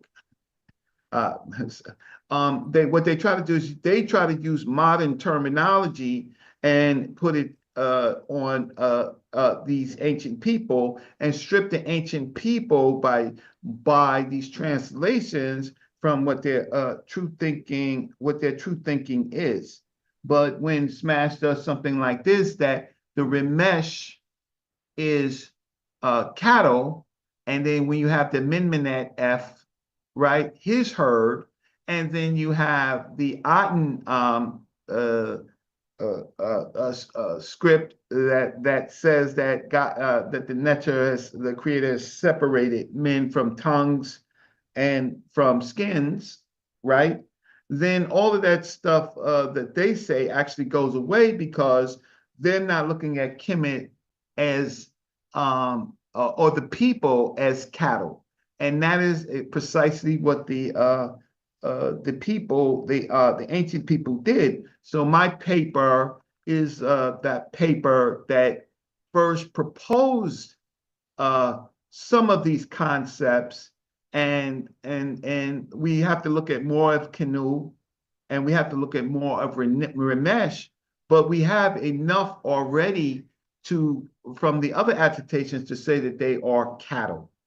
And so then if they're cattle, they decide that they are the sacred cattle. There's not just the sacred cattle, right?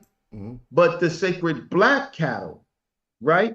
And so anybody who doesn't read the Medu Neter, right, falls short. Then we have the Egyptologists that have lame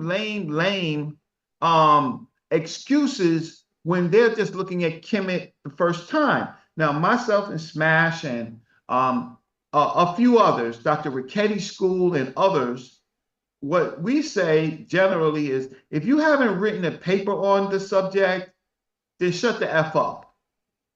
If you haven't written anything on it, like if you're just talking, I hear you. I hear you talking, but what you're doing is you're just talking. Until you write a paper on the subject. Now, probably one of the few people that's written books on the subject lately, has been Smash, right? So if you want to impeach his work, well, peer review it, impeach his work, but his work is impeachable. It's not impeachable. You're not gonna be able to impeach this concept of Black like Osiris. You're not gonna do it. So what you're gonna do is what they're gonna do is they say always, well, what does the experts say?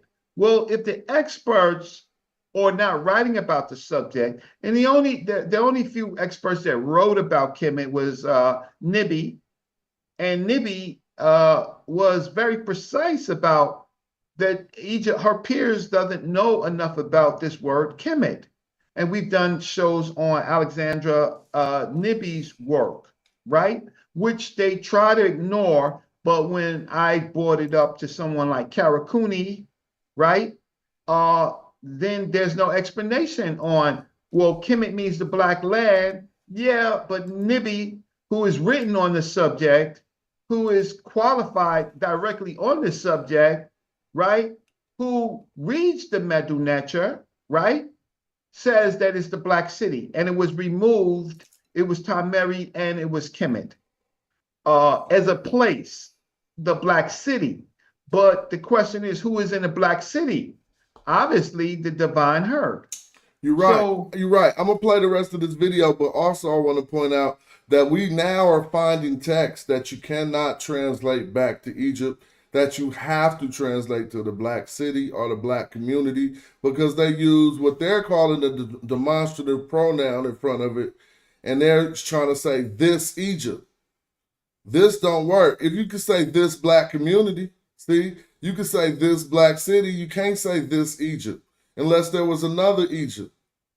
You see what I'm saying? And so, well, you did a wonderful piece. I saw it when you did the I think it was either Kamos or Amos, when they said you have you have this section and we have Kemet, right? Yeah. So I was like, okay, Smash is the boss, right? But Smash is bossing because what he did is he put on a map.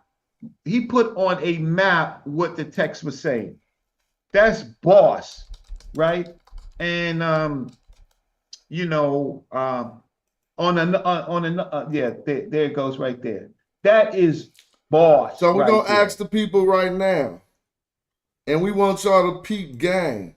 If this was all, this orange circle was all that Kamos was in control of, but we got to keep it in perspective of along the Nile, because this yellow circle would make you think the Hyksos ruled more than they did. But basically, along the Nile, everything up to the orange circle was Hykso rule. And when he stated, we have Kemet, they got the land of the Asians, the Aamu, I should say, or of the foreigner, most correctly, right? Then he's saying, look, we got the black land, and we down here in the areas that everybody say is the black areas, because they say, oh, the black people will be in Upper Egypt. So that's a checkmate. But yeah, you can continue. Yeah, I mean, I thought when someone smashes something, a technique that very few people have the wit to do, was map exactly what they were saying, took exactly what they were saying and mapped it, so that now we understand who the heck are Kasu, right? Which is the foreign rulers, what they controlled, right? That particular foreign ruler, that particular foreign group of rulers, what did they control versus the indigenous Africans who were not the Amu, right? Who are the divine herd, what they ruled and who they used, right? Ultimately to take back what the Amu, the Amu had ruled, right? So when we decolonize it, we see these beautiful things that they can't get around. So I think Smash, you need to go back and write a paper, a blog on what you actually said. There it goes, right. Okay. Oh no, what you actually that's my thing. So I'm gonna have to shrink it and show you Oh, it you can all. share. You can share. Yeah, I'm gonna share it. I just have to minimize. I just have to minimize it. Excuse me. So let's share this. So let's go to the Zoom.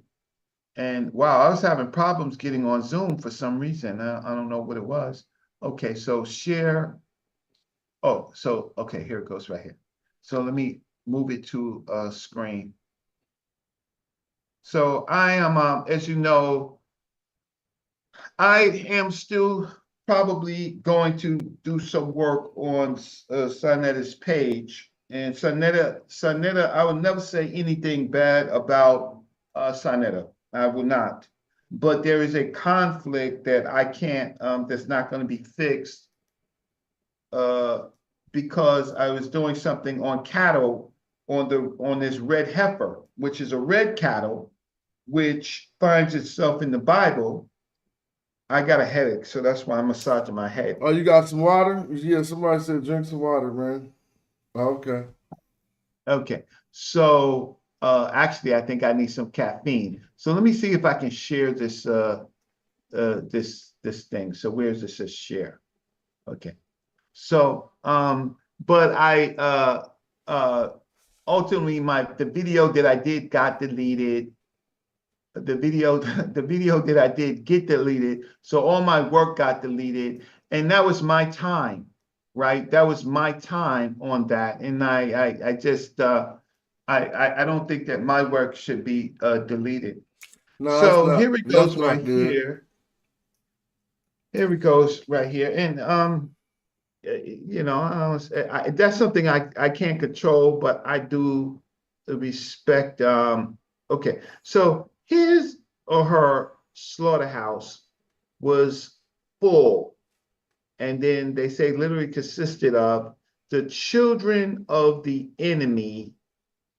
The sacrificial cattle consisted of the Asiatics. Remember that one, Smash? Mm-hmm. Right? So for the people, right, the slaughterhouse, who they were going to kill, it consisted of the children of the enemy, and they are the and the sacrificial cattle consisted of the Asiatics. So now, if you cannot argue that people are not cattle. That's the point, right? Mhm. So here is the this over here is what's missing is the but these are the amo, right? The amo, and you see them with their hands behind their back, the amo, and over here you have the sacrificial cattle, right? So you have the sacrificial cattle. You cannot argue anymore that these people don't think in the context of cattle and flocks and herds. You cannot. So we have Keno. We have this concept of Ramesh, right? And we have what Smash just said, the Minmet F, right? His flock, his divine, his herd, right? And then you have the other herd, and this is the Amu herd. And then you have the Book of the Gates. You actually have the Book of the Gates that says that all humans are herds, right? Oh, we got so many attestations that it's crazy now. But keep going. Y'all got hell of them. We can go through a whole list. So this is let me stop sharing this because I think that y'all got the point. So there is no argument when you show there is no argument when you actually show the attestations. Well, let me ask you a question. Some people don't understand how them being cattle has anything to do with them being called black and stuff. Well, Kemet means the divine black herd, right? It's simple. Kemet means the divine black herd. So when people say that they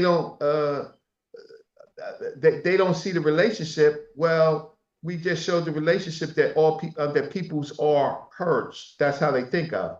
And Kemet means the divine herd, and Smash just showed the tech or talked about in his I think in the video or on another show in the back chat that he was talking about his herd, right? And so we know of all of the cattle, the Apis bull, right, or the Happy Ankh bull was the most important of it. And then we have those attestations, Smash. You could show them from the TLA where we say the great black wise elder, where now they're actually talking about people, right? And so I think I can find it if you don't find it, but I can find some of those attestations. I'm looking for this Amenhotep the First from Rutgers real quick. You said what? I was looking at the Admiral Amos actually. They both said it. I was just looking for this other text. Pull it up. So if you're arguing if you are arguing the textual corpus, if that's what you're doing, then you have to show the antitheses of what we're saying to prove your point. You literally have to show, well, what is in the text proves your point, and you're not going to be able to do that in the text. You can make arguments like you've made with the black silk, but there is no black silk god, but there's a Kim god. There is a Kim god. I hope everybody knows that Kim becomes Kimi actually becomes a god in the Apkua text. So if their god is black, right? Their god is black. Well, humans create concepts of God. Humans create those concepts, and so they deify their culture.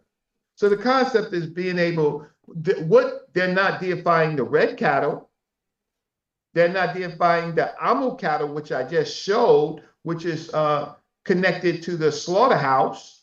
They're not deifying that. They are deifying the Mantu cattle, the Bacchus cattle, and the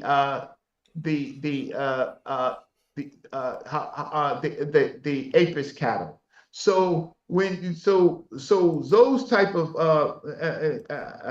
I'll see if I can pull this up in a second, because I think this is where it is. And so these are some of the things that I argued with Dr. Karakuni about. You know, I wish I was able to show the video. What I will do is I will cut out her parts, right?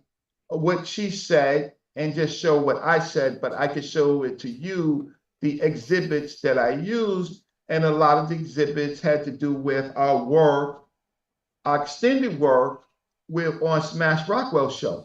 Well, I'll talk to you about that later. What would you say, what, sir? I was thinking about how to air that video, but I don't want to talk about it. No, I know how to air the video. I just cut out her parts. Yeah. Because you think blurry face will work and not reveal identity? No, because it's her words. So I'm not going to use her words at all. I'm just going to use my words, which are based on these slides. So let me just bring this up. So these are my arguments, which is our arguments, right?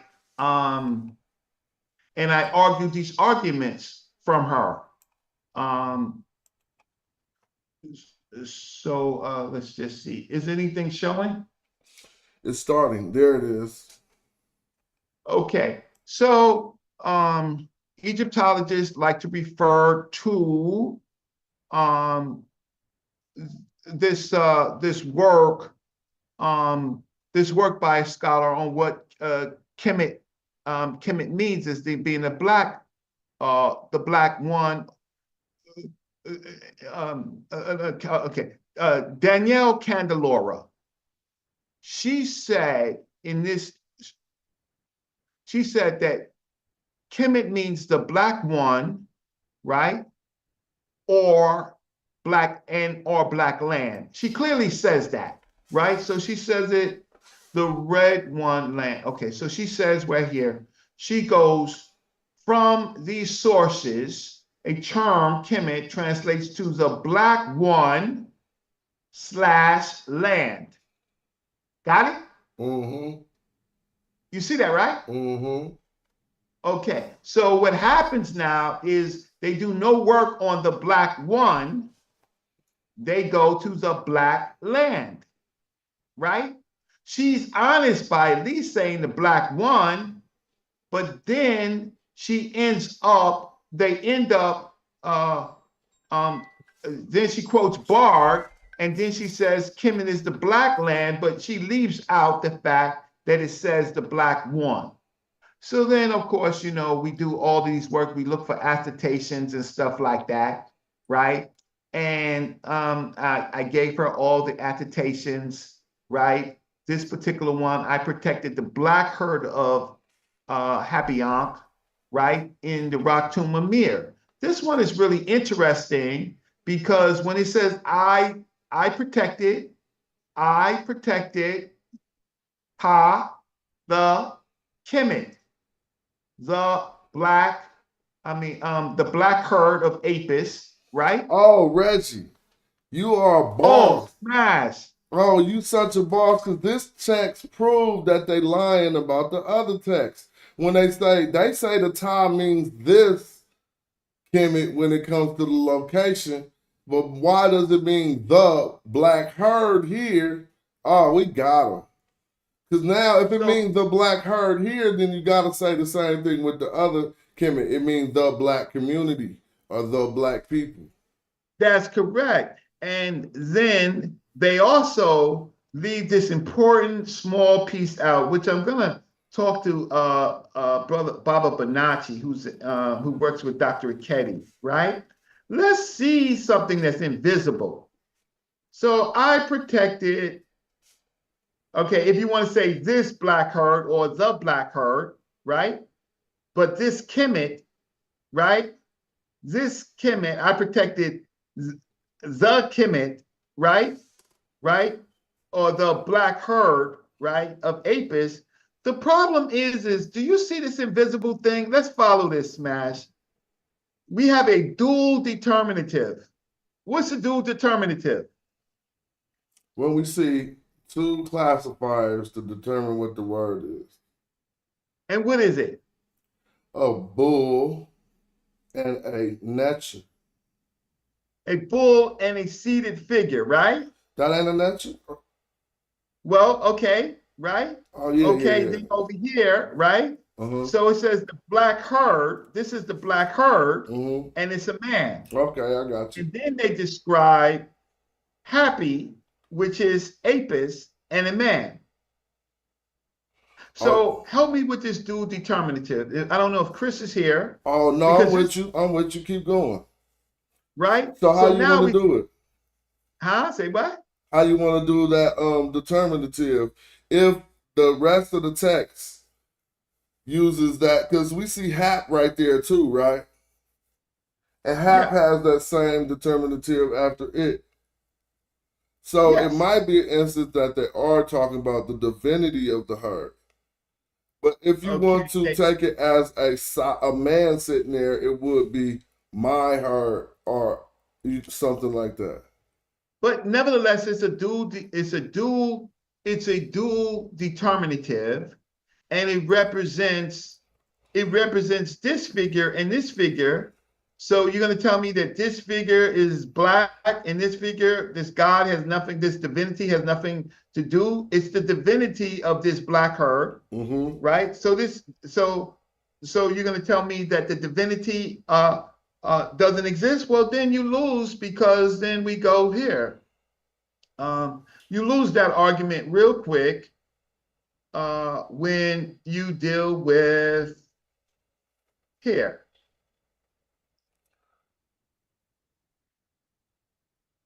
We can just blow this up. So now what do you, so if the divinity doesn't have anything to do with black, then please read to me this right here. Right?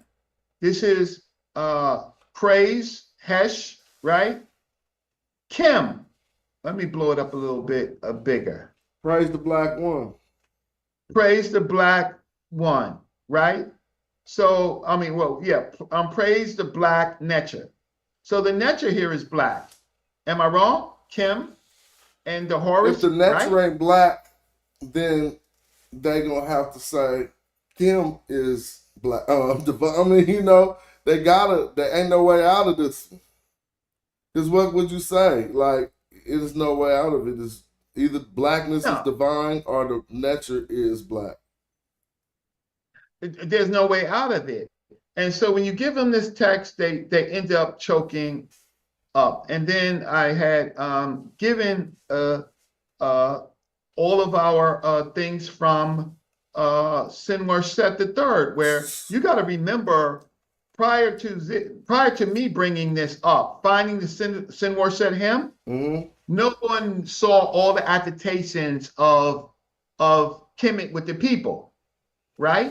Yeah. So, well, I got more. No, I added to that, Reggie. Now we doing that. I pulled out two more that they try to address. So they try to limit it to these, and I'm gonna share the two more that we have pulled up when the TLA updated itself. Oh, so now they throw in this fake term, how the Egyptians rejoice at your strong arm, for you have protected their traditions. Well, it's not the Egyptians, right? Here it is right here, right? Here it is right here. Let's see if I can. That was it. That was it. Yeah, it's not showing good on my screen, so I gotta reduce it. All right. So Hawi Kem. So this is Hawi Kem, right? Hawi Kem, right? And then over here is this Kepeset rejoice, right? But the fact of the matter is that let's replace Egyptians with the word that's there. How the the Kemet to you, or No, the just say Kemet. It just say Kemet.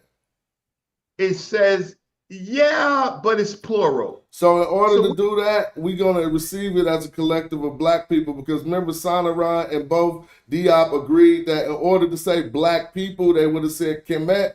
So that helps Yes. us here. We'll leave out the TU so they won't have nothing to say, because it do just say Right. Kemet, right?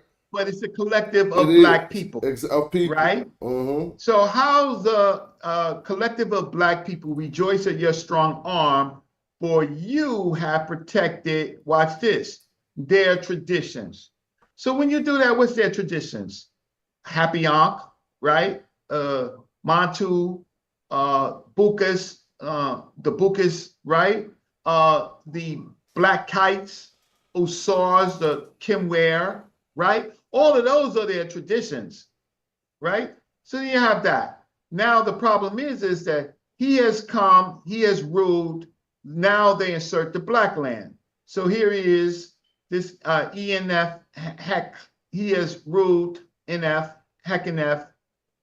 Then we have the people here again with the Kemet, the collective.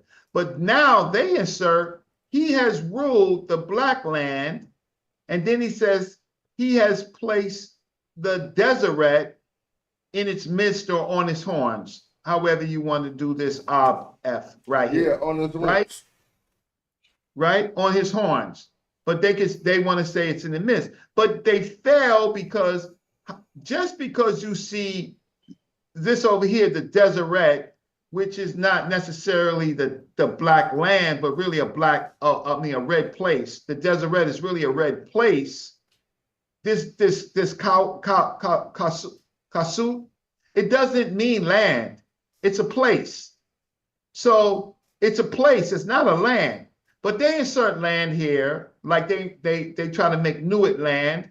No, you can't do that, because this does not mean land. This means a particular place. So he has placed the but how could this be black land? This is still a collective with the people. Am That I don't right? make no sense. If anybody try to say that mean black land, they retarded. It don't got no classifier for land. It got a classifier for people. Yeah, right? And then over here, this one, ENF sunk, right? So sunk is given life. So he is given life, right? He is given life. Watch this. They say he has given Egypt life, right? But this can't be Egypt. So here they use Egypt here. They use, over here, they use the black land. And over here, they use Egyptians. How could you do that in the same text, Smash? How could you have all three different concepts, right, of this word right here, Egyptians, Egypt, right, the black land? How can they do that? Tripping. Huh? They tripping. They tripping, right? They tripping, right? So when we say, let's trip on this, that means let's get some wisdom. When we say they tripping, that means that they really on some dope. That mean they slipping, they tripping, they took a trip. You feel me? But go ahead. So over here we see a very rare piece that where Kemet is thrown out. Kemet and Tameri is separated. And let's see if I can blow this up. And I'm sorry, I'm not metal nettered up right now, because if I don't do it all the time, it's right there. Let's do it. So yeah. I think you're looking at the third line, yeah, right? Yeah, I gotta blow it up. My eyes are bad. So check the third line. I can see Tom Mary. Okay, so the third line. You gotta go over to the left though. Yeah, I'm trying to get there. There you go, Okay. right there. So here we go. So in this particular third line, right? Okay, so second line is giving life, and then you go over here and you see Ta Mary, right? In Ta Mary, right? But you see two nucleus, right? So that ain't really giving life, but keep going. We'll keep going. You see two glyphs. Then he said something like you heard, right? But the place that I want to deal with is where Kemet is thrown out. So let me go find here. So it says Ta over here, Ta Kemet, right? So this is the place of Ta Kemet, and it was thrown out, right? This word over here, that it is thrown out of the land, right? On this fifth line. So if you look over here, so now it's the earth of or the place of Kemet is thrown out. So this whole concept is that in this particular place, Kemet is not part of Tameri. Now, in the Hyksos period, Kemet is not part of what the Hekakosu controls. In this text, Kemet is thrown out of Tameri, right? Tameri, and so but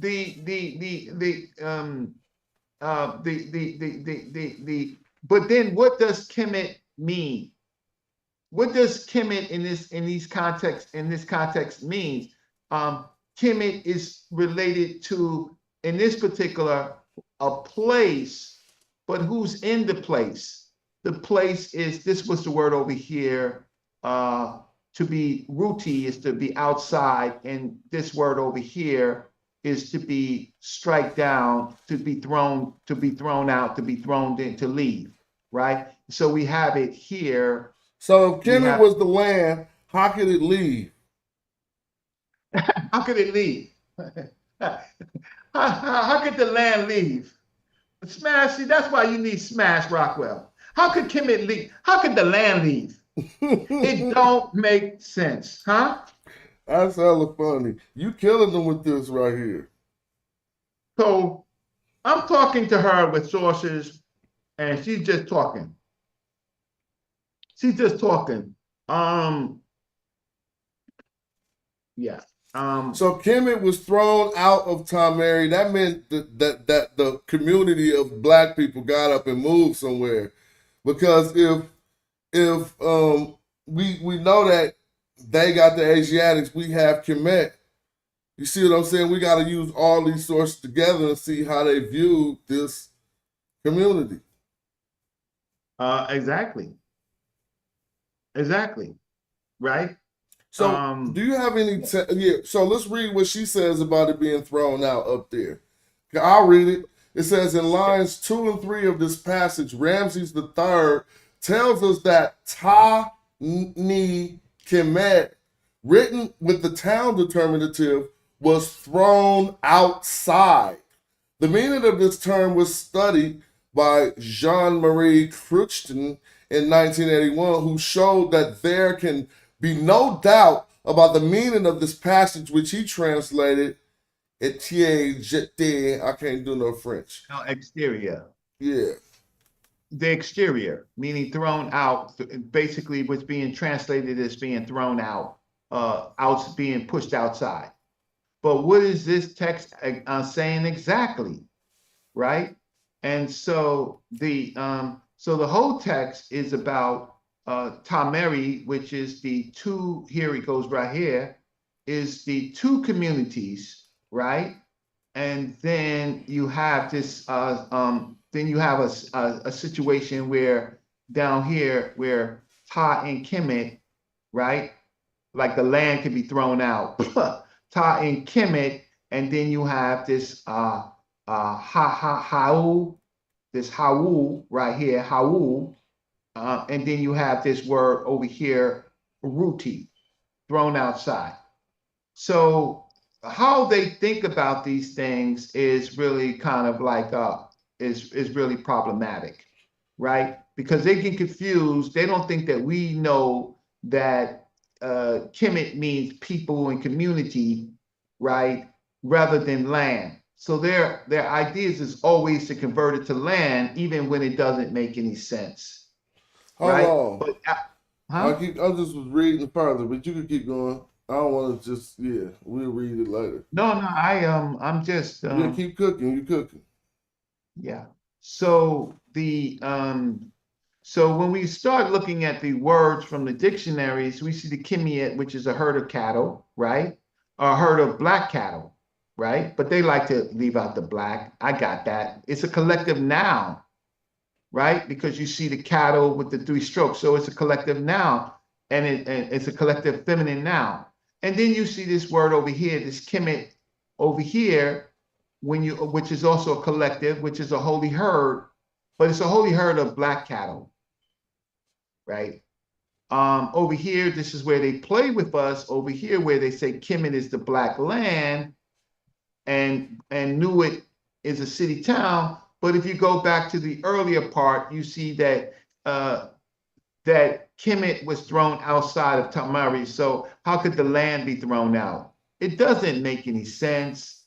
And sometimes it's not even worth arguing, right? I will have a conversation with Egyptologists, but they're not honest. They're really not honest. They find like really, have you really studied it, or are you just talking? Right? This is another one Smash has done already over here. This is the eloquent peasant, right? This is one of Smash's favorites, right? Where you see that he is going to this place called Kemet. And they translated it as, I'm going to Egypt. But then the problem is what Smash showed when he mapped the language with a real map. The ideas of where this place is still in the same black community that they used to fight the Hekakasu from the north, the same group where the Magi's are, the same differentiated black communities, right? So this is how I argued to this Egyptologist, and I don't accept them to believe what I say. All I accept them to do is show me the antithesis of what's going on. Show me the What you got antithesis. here? Somebody fighting against Kemet? Let me see right now. Where did I I see take something this? at the top about in the interior Kemet, and then it says something on the second line about So let's go. Ahau. It looks like Ahau Kemet. I say where it is because I had to source it. The roles of gods in ancient Egypt, Egyptian instruction text of Middle and New Kingdom, and then it's up to me pulling this up and seeing if there was a translation. But here you have this Keno. You see the Keno right here? See the Keno? Yep. Right here. M Kenu. Keno. So that's the residence, right? Keno, the residence, and then it's the Kemet again, the community. So Maybe this one might be the interior, but yeah, I feel you. It may be the It's still the same thing, the interior of Kemet, right, which they considered right. the residence. Right. Well, then we would go through. We would go further over here. This is yes. So Smash is right. He's seeing fighting in Kemet. So this is this text. When I resource it all, we would find that Kemet, that the area is in dispute, right? Because those people are fighting against Kemet with respect to them fighting against Kemet. Rest. You can say ref, but rest is gonna give us the RS. Yeah, here's where smashing anybody's lost. Rest, against, you see that other R against Kemet. Yeah, against Kemet, and then Kemet, right? And before that, you have the seating man, and I will, we could transliterate this. I can get the basic transliterations. I'm just so sorry. I'm not. That's Peru, like some children. We could, I mean, if you wanted to, we could do a whole session, but I think you're cooking. Wherever we need to, we can just stop and break it down. But yeah, they fighting against Kemet because they're not fighting to Kemet or fighting towards Kemet. So if we read that, it'll be some people trying to fight against Kemet. Yeah, I'm trying to figure out the top. Is the top telling us some of the what they're saying? The recruits will drive away recruits according to the foretelling of the ancestors about it. And then it's over here, aha Kemet in her nature. And I would have to go through here. No, to I'm see reading that right now. And so if you really look what they talking about on the second line, that first word is a word for like, you know, the word career, but for youth, but they're not using it like that. That's like young army people. Some would even say, now I don't want to go as far, but some youth army people could be nefar. And since I'm looking up at the word on the line before, it says Ayu Jamu. You see that like it's like it says Ahu, which we know is the start of a new sentence. Then we if you you can't see my mouse, huh? No, I'm all the way at the back. I'm all the way at the end of that sentence. After the Kemet, a new sentence starts, and she has an underline. Right, yeah, right there. Yeah. So at the Ayu Jam. Now, remember what's hella funny? I just did a video talking about how Jam is either youth groups or cattle. What word do we see right here? And then they show the youth on the next line. They say, say Jamu. Now that's funny because we could say Damu, but now I don't want to mix it up with no stupid street culture. Jamu right here is these youth warriors, right? And now it says but now I don't know what bird that is to him. You know what I'm saying? Okay, so even if we don't know what bird that is, let me just blow it up a little bit. But we. Oh, then look, they got that at the top. I just looked at the top and I see the transliteration. You see the Jamu that I just pointed out? Yeah. Yeah. Now, real quick, because this is just working too beautifully. Let me just finish sharing something. I'm not going to share the whole thing. This video that we was playing right now is about to talk about this right here. And so I want people to see it right here. Look. So over here, when they say recruits will drive away recruits, this is where they're talking about the Jamu, but they're saying the recruits are actually these young youngsters, these young soldiers. Exactly. Now, can you see my screen, Reggie?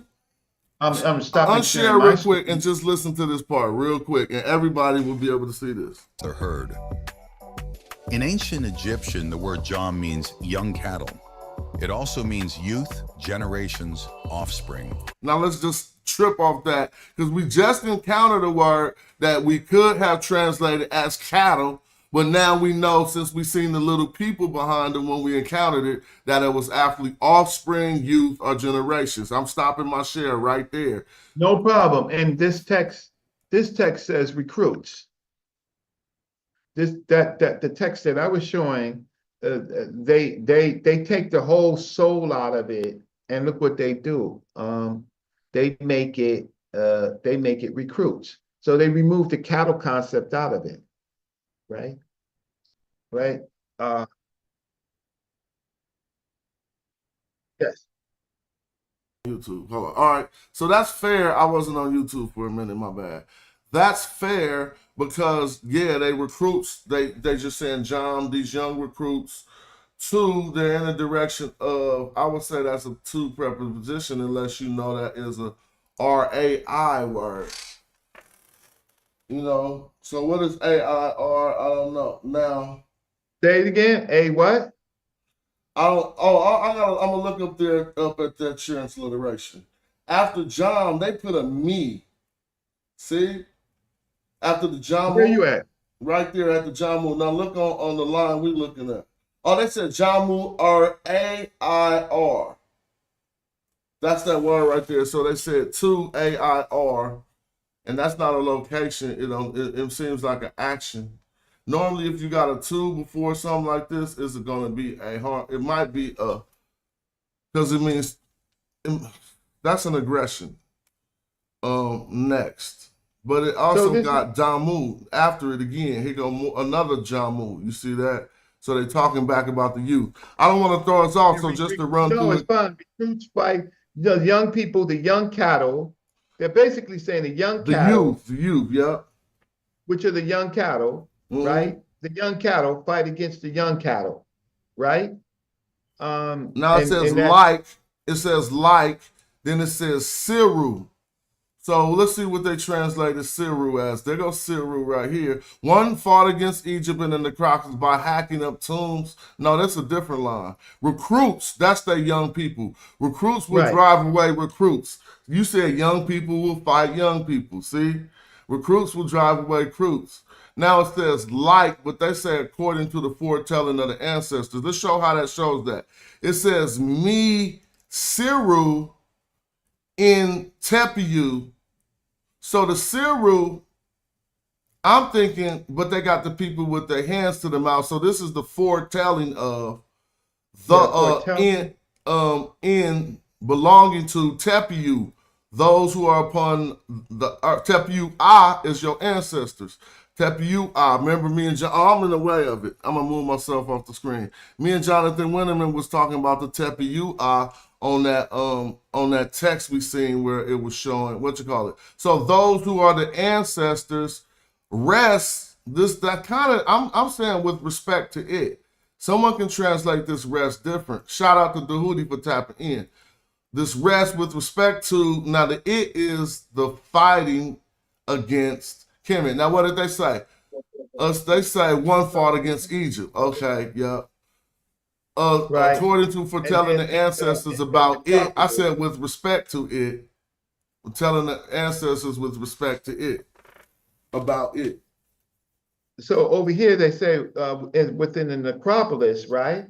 Sometimes you see it's Netaket or Netagaret, right? The Netagaret is the necropolis, but then here this doesn't mean land. So when they say Deseret and they put this place, it doesn't mean black land. I mean, a red land. It means a place. Well, a particular. Isn't that necropolis in the Valley of the Kings?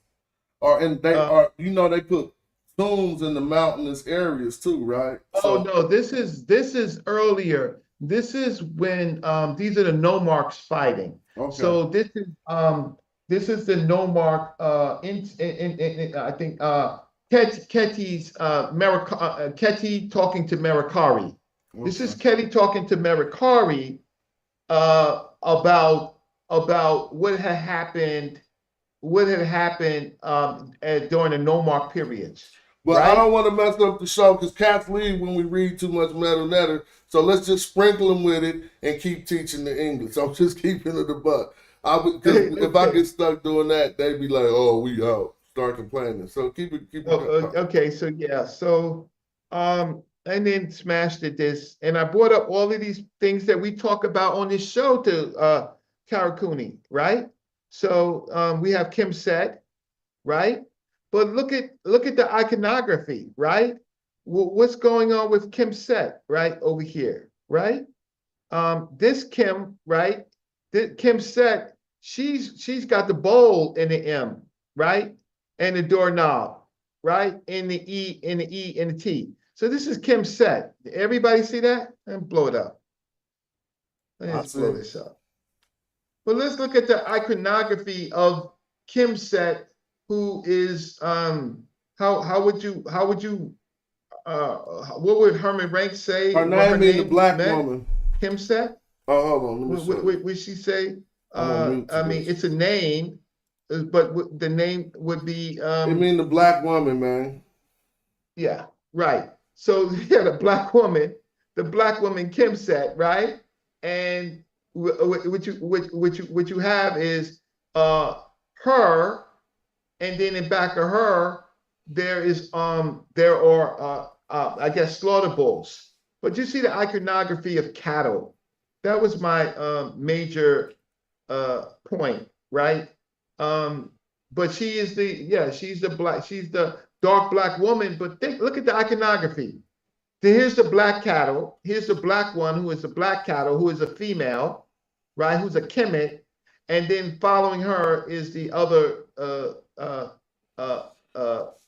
in the background. Now let me add something here, because a mistake people make when they hear her say that she's the black one, they might think the people in brown is not indicated to be black. But if they realized they was talking about her physical description, meaning she was one of the darker hue, that's not saying that other people was a different race. Just like if you see somebody darker than you, you can call them black. You still black, but you would even make a joke out of it and say, yo, black ass, even though you still a member of the black race. But let's look more at the iconography. What is she sitting on? She's sitting, you know how what's his name? Nermar has the cattle tail, right? So this darker woman, she's being represented as cattle because she's sitting on a cattle chair. That's her throne. So you have a concept of the Kemet cattle, and then you have the Deseret, and then you have the other cattle following behind it, right? And then of course you have Pepi Kim, but then you have Neok Pepi, which is Hepi the black, right? And you have another Neok Pepi who is Hepi the red. So now you know they're talking about skin color now. So get out of here. Mm-hmm. They're talking about a darker one and how can I say a red bone one, right? Two brothers, one darker, and how they distinguish, same name. One is darker and one is more reddish. Now let's stop real quick. Let's stop and let's debunk this blackness divinity as far as this is concerned. In other regards, we know how that's associated, but this is what I want to say. When they use black on a person, it wasn't a title. It didn't mean that, oh, you are divine and your other brother is evil. Because if red is associated with Set and Sutek, and no father and daughter would name one the divine child and the other child the evil one. Like, that's nonsense. And so we could throw that out. And even our Blackness, he quoted how in Arabic cultures they use black and red to define the lighter and the darker of two siblings. And so now if you're in the biblical BS with Cain and Abel and stuff like that, right? Fine. You know, even in Cain and Abel, what was interesting with Cain and Abel, you have some pastoral versus kind of an agricultural person. So you have this duality.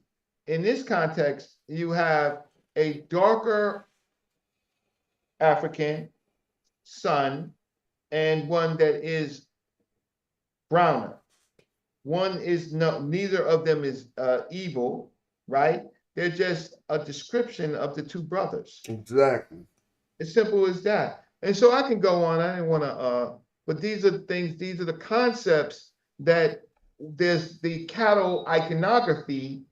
There's the cattle iconography that stays with this culture that's largely ignored by pseudos, because we got pseudos in our community, right? Oh, let's show this. I show this to help. So these are the things that we actually have collected, right? So over here you have Patata Black.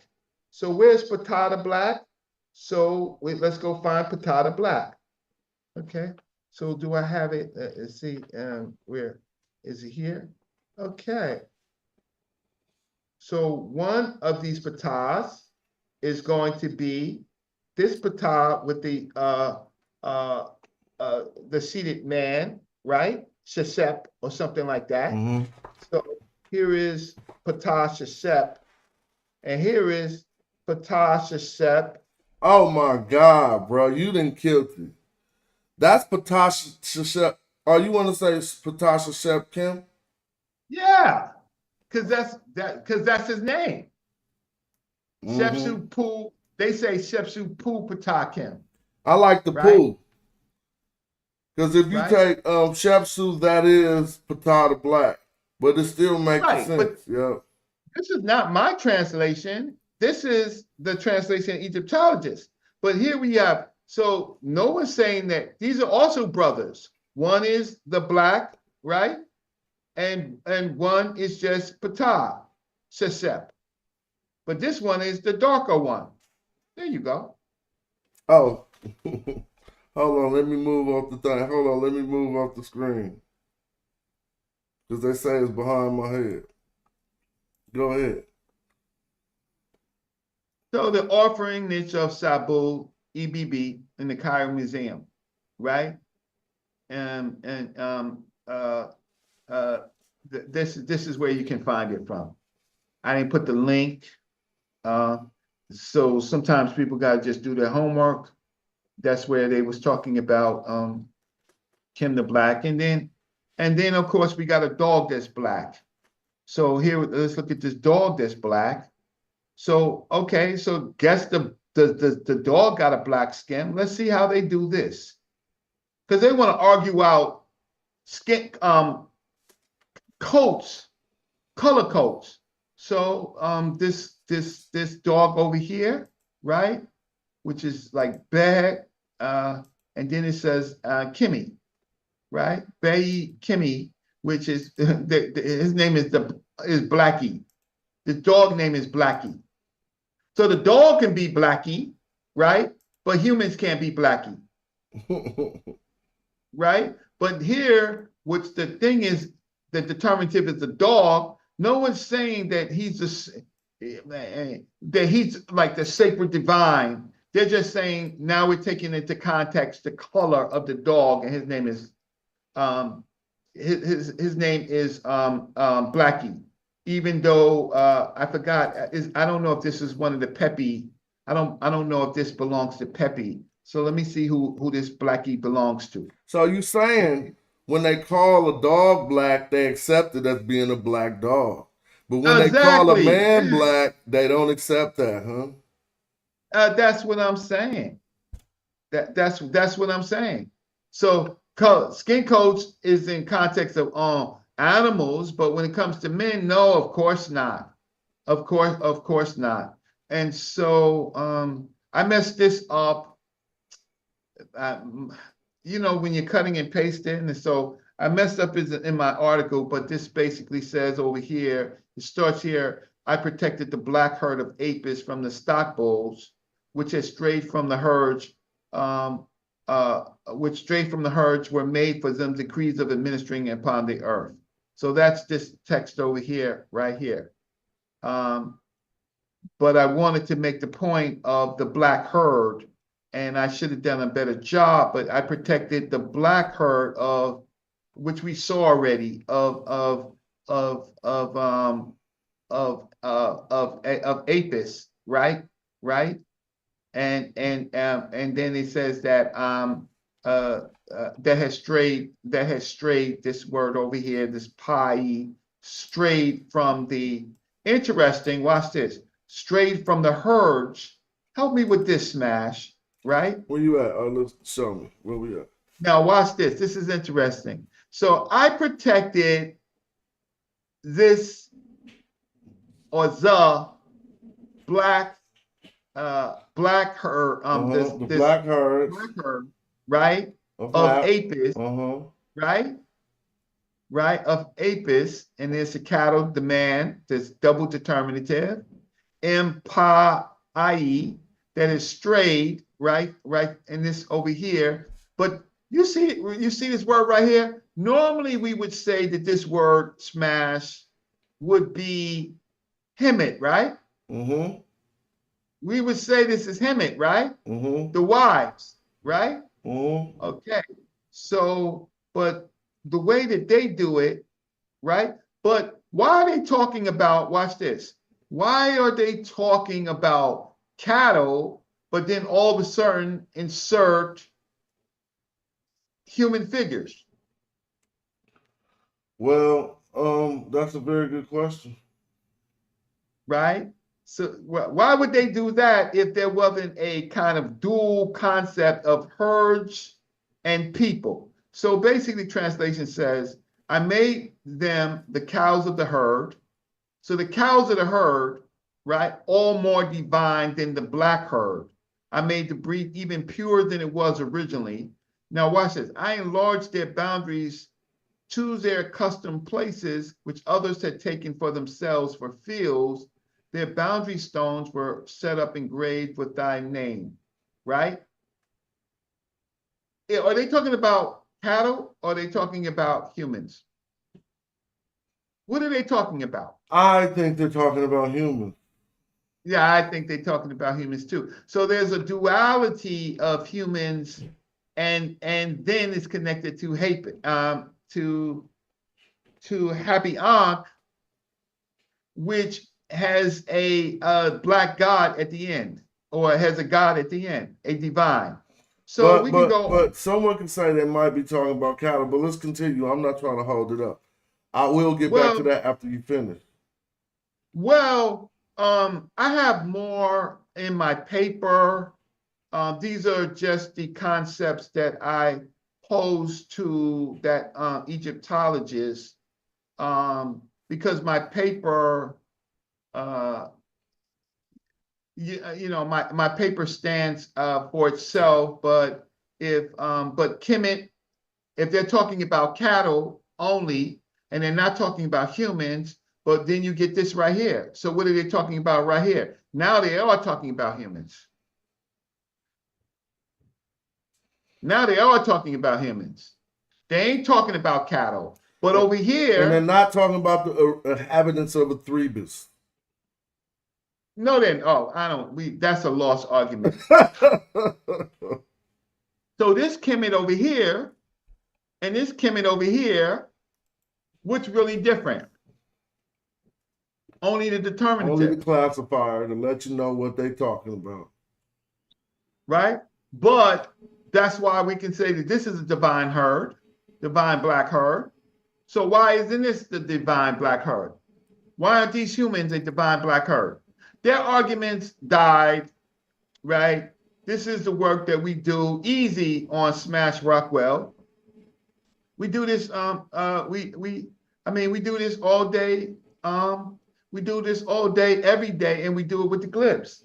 So if you want to argue glyphs with us, they completely fall apart with their, how can I say, their double speaking. Because once you introduce the divine black herd, once you introduce the divine black herd, then the divine black herd could be cattle or people. And that's my article. That's what I've been fighting for, and I am lucky to have Smash and the Magi's, that's all of us, fight this. And then when you get some of the people that come on this chat, what's my brother that always come on here all the time and got all these alternative, what's the brother name? Shout out to Eddie K or Logic. Those Eddie K, don't use your example. Let's review your examples. I can give you my examples all day. I'm finished. Interesting. You don't have no examples. The Egyptologists, they have to look at our examples. They have not given us a full, what Egyptologists have given us a full text to make their point? None. They all have to look at it. I will have to look at that. Man, we've been looking at that. They don't have the examples. We have all the examples, and what they have is what they have is their opinions on one glyph, on glyphs, but not in the context of the sentence. We give them the sentences. Let me show you something. I want to show this one. Because remember I said we added to, let me get my screenshot. Oh, yeah. Yeah, we added to that list of the Kemets. And this one is even better because you can't say it got nothing to do with the land, bro. Because believe it or not, we found the Kemet with the hand to the mouth. So how the land talking now? You know I got the Kemet with the hand to the mouth. That has to do with the ship? Huh? The Kemet that has to do with the mouth and the ship speakers of Kemet? Exactly. But when they try to, they first of all, they didn't keep that in the initial analysis. And when we look at it, the man got his hand to his mouth. So what that mean? The land is talking, I guess, huh? Yeah, speakers of the land. The land talkers, huh? So people tried to say speakers of Egypt, which is harder than Yeah, just. speakers of the divine herd. So if you think of it that way with Keno, the residents, and all the different examples that we use, what we're doing is we're decolonizing. And if you don't have any idea of the language, shut up. Shut up. So this is that one, and this, oh, damn. I'm trying to pull out the cake taker. The one that took all the cakes, which was sent to us by a good double PhD linguist, you feel me, is the Kemu when it's synonymous with Kemet. Right here. I hope y'all can hear that vacuum or not. We can hear you. You hear it? No, I can't hear the vacuum. Oh, okay, cool. I can hear you. I can't hear anything else. Okay, they muting out the background noise. Cool. So this is the one that killed the most definitively. Wait a minute, why is it not on the screen? Do I got hell of these? So this is the top of it. I wanted to read the top of it. So let me go get the bottom of it. But it's maybe this is it. Yeah, this is the attestation where Jonathan Winterman tried to disagree with the linguist. That's actually, I ain't taking nothing from him, but the linguists know what he's talking about. Now, first of all, he also has to discredit Kurt Seth, who is saying that these all say the same thing. Right? Now, we know what they said about Kemu, that they would use it if they wanted to say black people. That's correct. Even though we have to deal with these broken up reconstructions, no one that's a scholar would argue that these sentences were not trying to say the same thing, right? Two of them found on one coffin, these two found on another coffin, and the third found independently. Now, when making these statements, two of the scribes this is on the same text, the same artisan supposedly are scribe. One time he wrote Kemet with the X glyph, and the next time he writes Kemu. But the Uchik is broken off here, so for source number one, Kurt Self said that it's the same Uchik that we see right here, and we see right here. Right? So this is actually 3 of the 5 times they wrote Kemu. Now here's the deal. They actually put a divinity behind Kemu. So now if this say he has ruled Kemet and those who are upon the earth, you got to reconcile Kemet as being people here. And there's no other way. So in order to do that, you got to say he has ruled the black community. That's what this 049 would stand for. That wouldn't let this other one make sense. Because if it says he has ruled a city right here, but then on the next line it says he has ruled Kemu, and it has an individual divinity, we would have to take this as people, and there's no way out of it. And then it says those who were upon the earth. This is like the ancestors in this one. Tepiu Ah. Yes, sir. Now, if we could get anybody to address this that have been talking about the grammar for all these years on YouTube, right? Then when this pop out, they don't want to address it. Then you got to question yourself, why haven't this been addressed? Like, what are they going to say? Well, Kurt Self is wrong, and this isn't a Kemu. Sarge Sonoran was wrong, and they wouldn't have said Kemu when they wanted to talk about black people. Oh, that's a non-argument. That's a non-argument. And so those people that, first of all, reading and speaking 2 different things, right? Obviously that they're speaking and they're writing what they're speaking. And if they're writing what they're speaking, you can obviously see what they're speaking about, right? You get confused about the writing, but you have to understand that if anybody knows that these texts, how we know that the same text is because these pieces are part of a larger piece where they do comparisons with. So Egyptologists have already said, well, this text on this coffin text is the same text on this coffin text, right? So they've already done that work. So now you want to come up and then now you want to say it says something differently? I mean, I'm based on what logic, right? These are coffin texts that say the same thing that borrowed text. The only difference is that it's written differently, but it's probably spoken the same way, right? Mm-hmm. So, I mean, but again, Smash, you show us, not you, me and you. I want our adversaries to show us text to make the point. Don't look at analyze our text and then give me your 5-minute thinking on it. No, you ain't do the work. You're using my text because you say, oh, I haven't seen any text that says black people. So once you say that, you're using Smash's annotations and Brother Reggie's annotations, right? You're using our work to give your opinion. Keep your opinion to yourself. Show us, if you say that Kemo means, what do they say? That you would have to write black person as Kemo. Okay, well, there you had it right there. There you had it right there, right? Mm-hmm. There you have it right there. So what? You just think that they can go and find the attestations.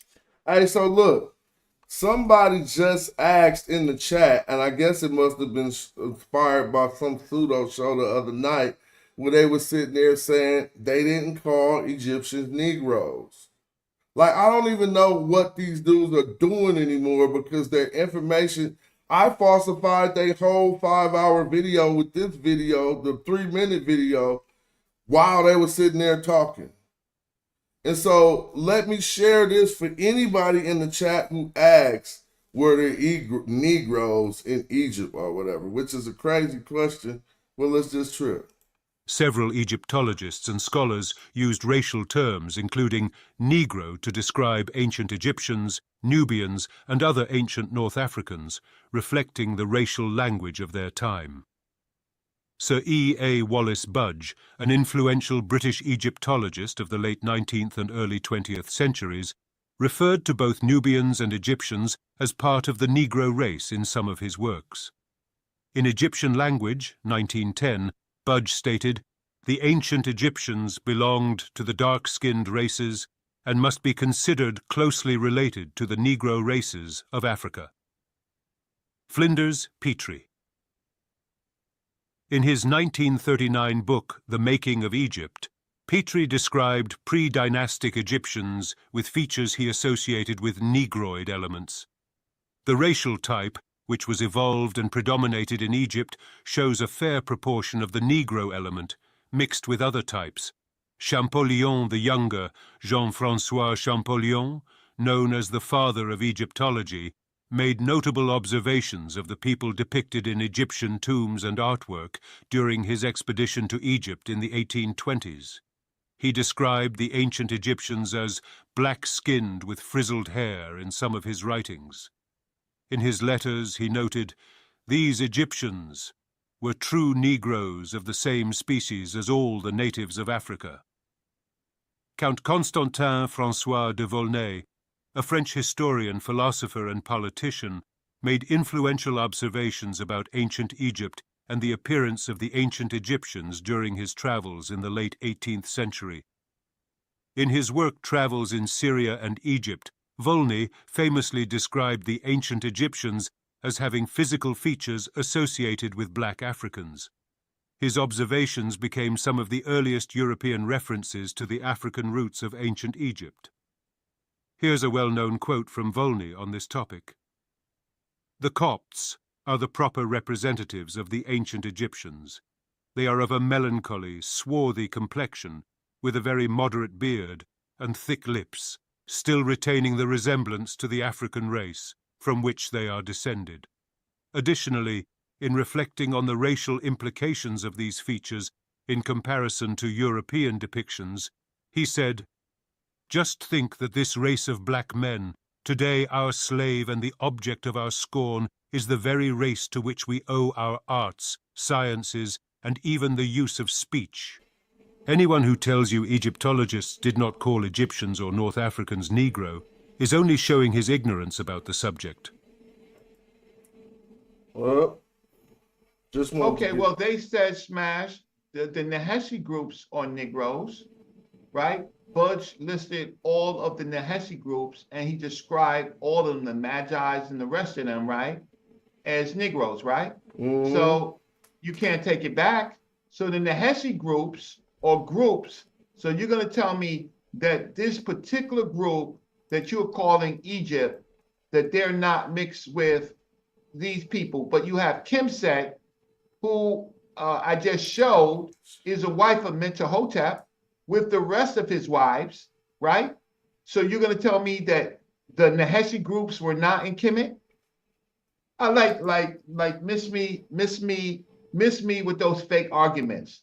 So there's a border now where darker skinned people can't cross. Like, miss me with that. Smash, is there a border? Right? Rich, is there a border? Mr. Rich, is there some border where brown skin, darker skin, lighter skin people can't cross? Well, we just showed you two brothers. One was darker, one was a Kim, right? And the other was a Ray. You in the same kingdom. So you can't just tell me that you are racial, that they are racializing it. We're not racializing it. We're talking about clines and populations and people groups, and they're talking about race. In his letters, he notes. Peace. What's up, James? You looking good, James. Man, I've been trying to get online for the last 40 minutes. I mean, on the Zoom. Damn. Yeah, me too. I had problems. Yeah. It's crazy. I don't know. Peace to y'all. Zoom might got some issues. I hope it ain't my stuff. No, it ain't you. It ain't you, man. They installed a new thing that you had to download, and it doesn't. Sometimes when you first download it, it don't work. Yeah, that's what happened to me too, Reggie. But I don't want to interrupt the video. Let me mute that. Peace. What's up? No, you just started the show. You looking good.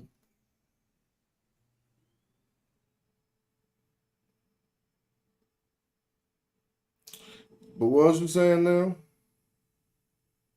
I'm saying, is there an invisible border where brown and dark Africans, where dark Africans can't cross into into different geographies? There's some invisible force field where darker skinned Africans can't cross in. So the Naheshi groups, there's some invisible force field that they can't cross in. Well, I got an issue for them. Every time the people in what we call Kemet or Tameri needed those darker skinned Africans, they crossed over. So what's going on with somebody controlling a portal? Stop it. There's only one racial group. There's only one racial group in Tameri. Stop it. Miss me with that. You're dumb. There's multiple clines, not races, dummies, and populations that have been in there forever. Look at the Badarian civilization. They say the Badarian civilization culture was mostly Naheshi groups of people, right? Miss me with that. Yeah, that's not what Ngozi always said about the Badarian people. Oh no, they just tried to say the Nubians was mixed the other day. I don't even like hearing none of that stupid stuff. It's getting kind of ridiculous at this point. Like, I mean, they just gotta say what mixed mean. Mixed don't mean you ain't black no more. Some people get mixtures you can't even see they mixture in them. So it's just Like us. preposterous. And you right Exactly. about that, homie. And you right about that, man. Yo, We mixed. I got British in me. You can't see that shit Yeah. Exactly. Like, what are And you see, saying? from my mother. it gets a certain, you have to go to a certain level genetically before it starts to be identifiable. Everybody knows this, and it seems like they're trying to make it seem like it's more complex than what it really is. I mean, you guys have really helped us with understanding the value of this text. And I mean, it's undeniable for people that have been around this community for over 10 years and not understand the value of what you guys have done. It's disrespectful. You know what I mean? And Yeah, they tried to do me and Reggie to a degree. They really couldn't step the smash, but they tried to minimalize with me and Reggie. Like when Reggie brought up the cattle culture, they laughed him out the building. He was absolutely correct. So from what I see, they just use high school tactics to try to minimalize people with real information because of their ignorance. That's what I see. yeah, but that's what they are, K through 12, right? You listen, I'm amongst you. I just happen to be, how can I say, I don't think I'm better. I have better skills than a lot of people, but I'm not a better African per se. But you got to do the work. Look at my pedigree. Look at who my teachers were.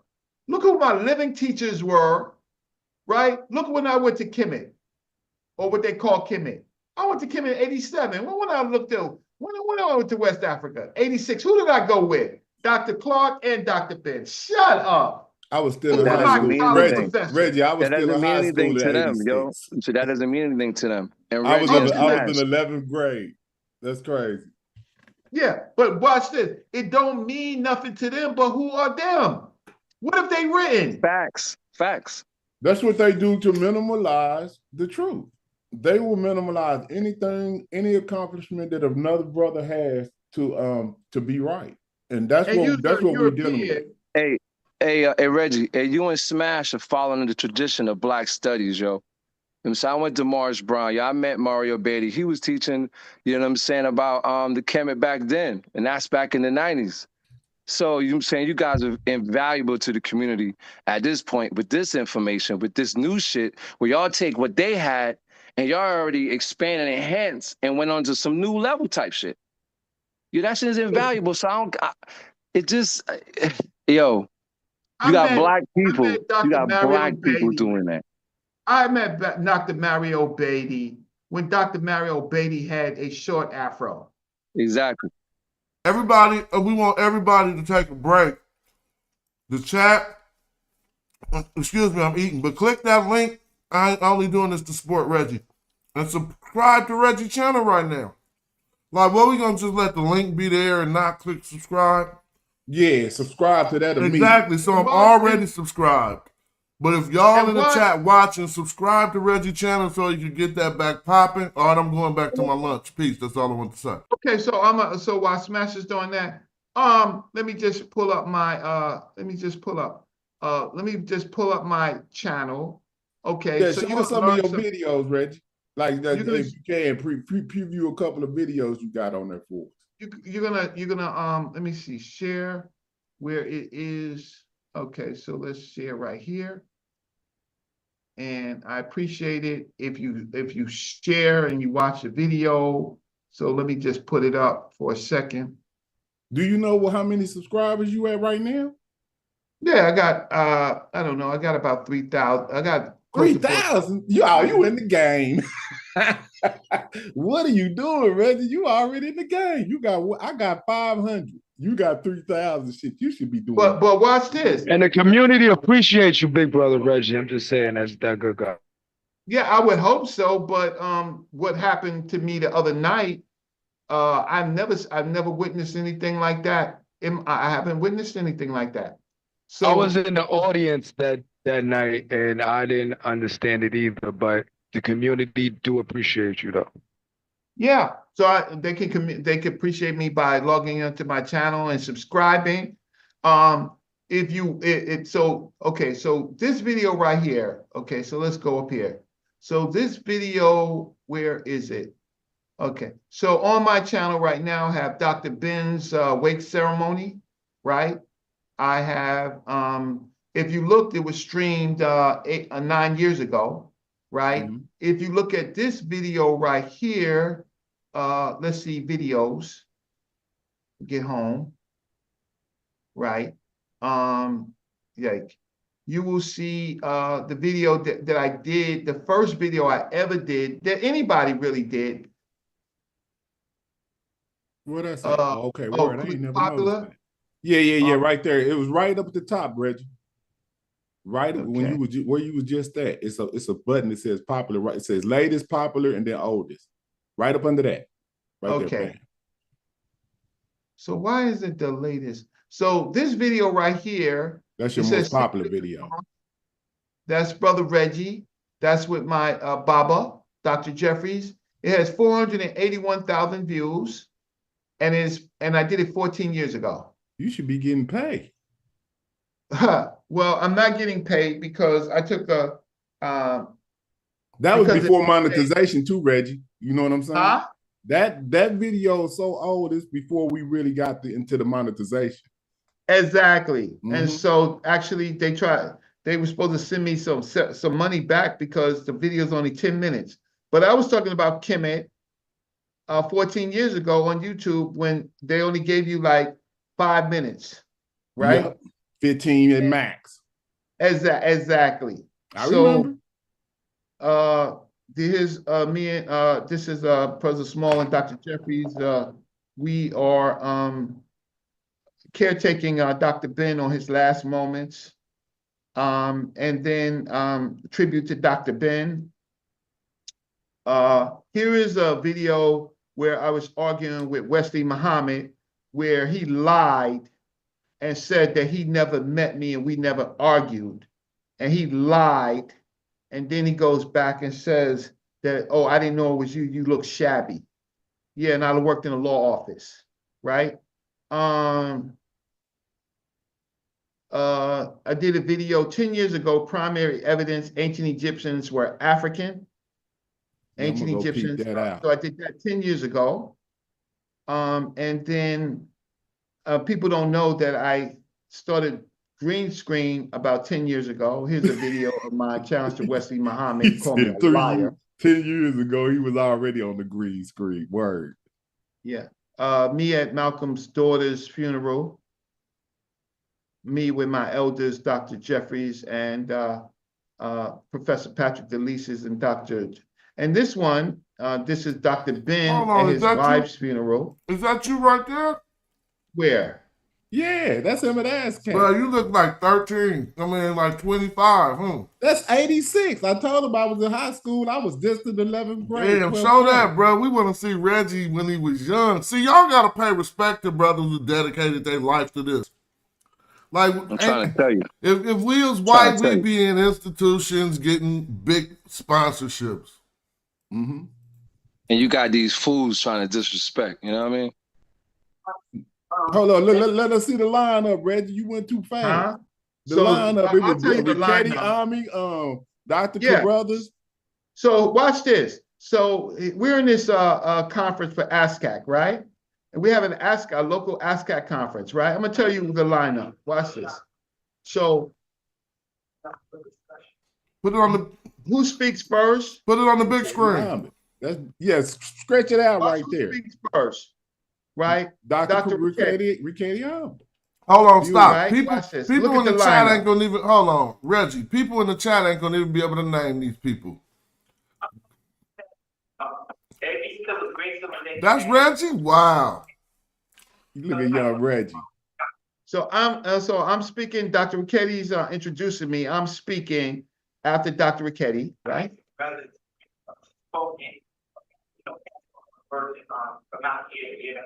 About who they are, what they are, and with that, they have been able to extrapolate on the future. For instance, we have Christians who study the Bible, right? And because of somebody else's experience, they can chart, Armageddon or something like that. And that's okay. Reggie beating up on Hebrews.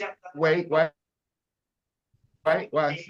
Look at past experiences, to see connections of things arising, and then they. Reggie, I was out of control when you. Okay, so now.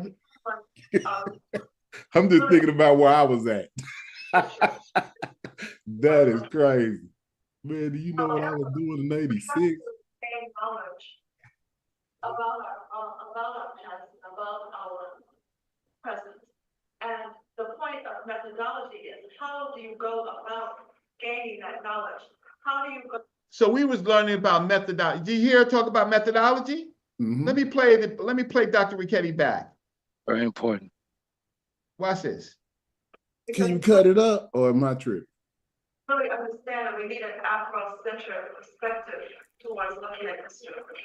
Thank you. However, we have to gain knowledge about our past, about our present. And the point of methodology is, how do you go about gaining that knowledge? How do you go about seeking that knowledge? What methods and what techniques do you use? For example, all of us read hundreds of books, I know, about African history. When we read the books, how are we reading the books? Not just how are we interpreting it, but how are we understanding and what is our approach to reading the books and the information that's there in the books for us. Where are other places that we seek knowledge?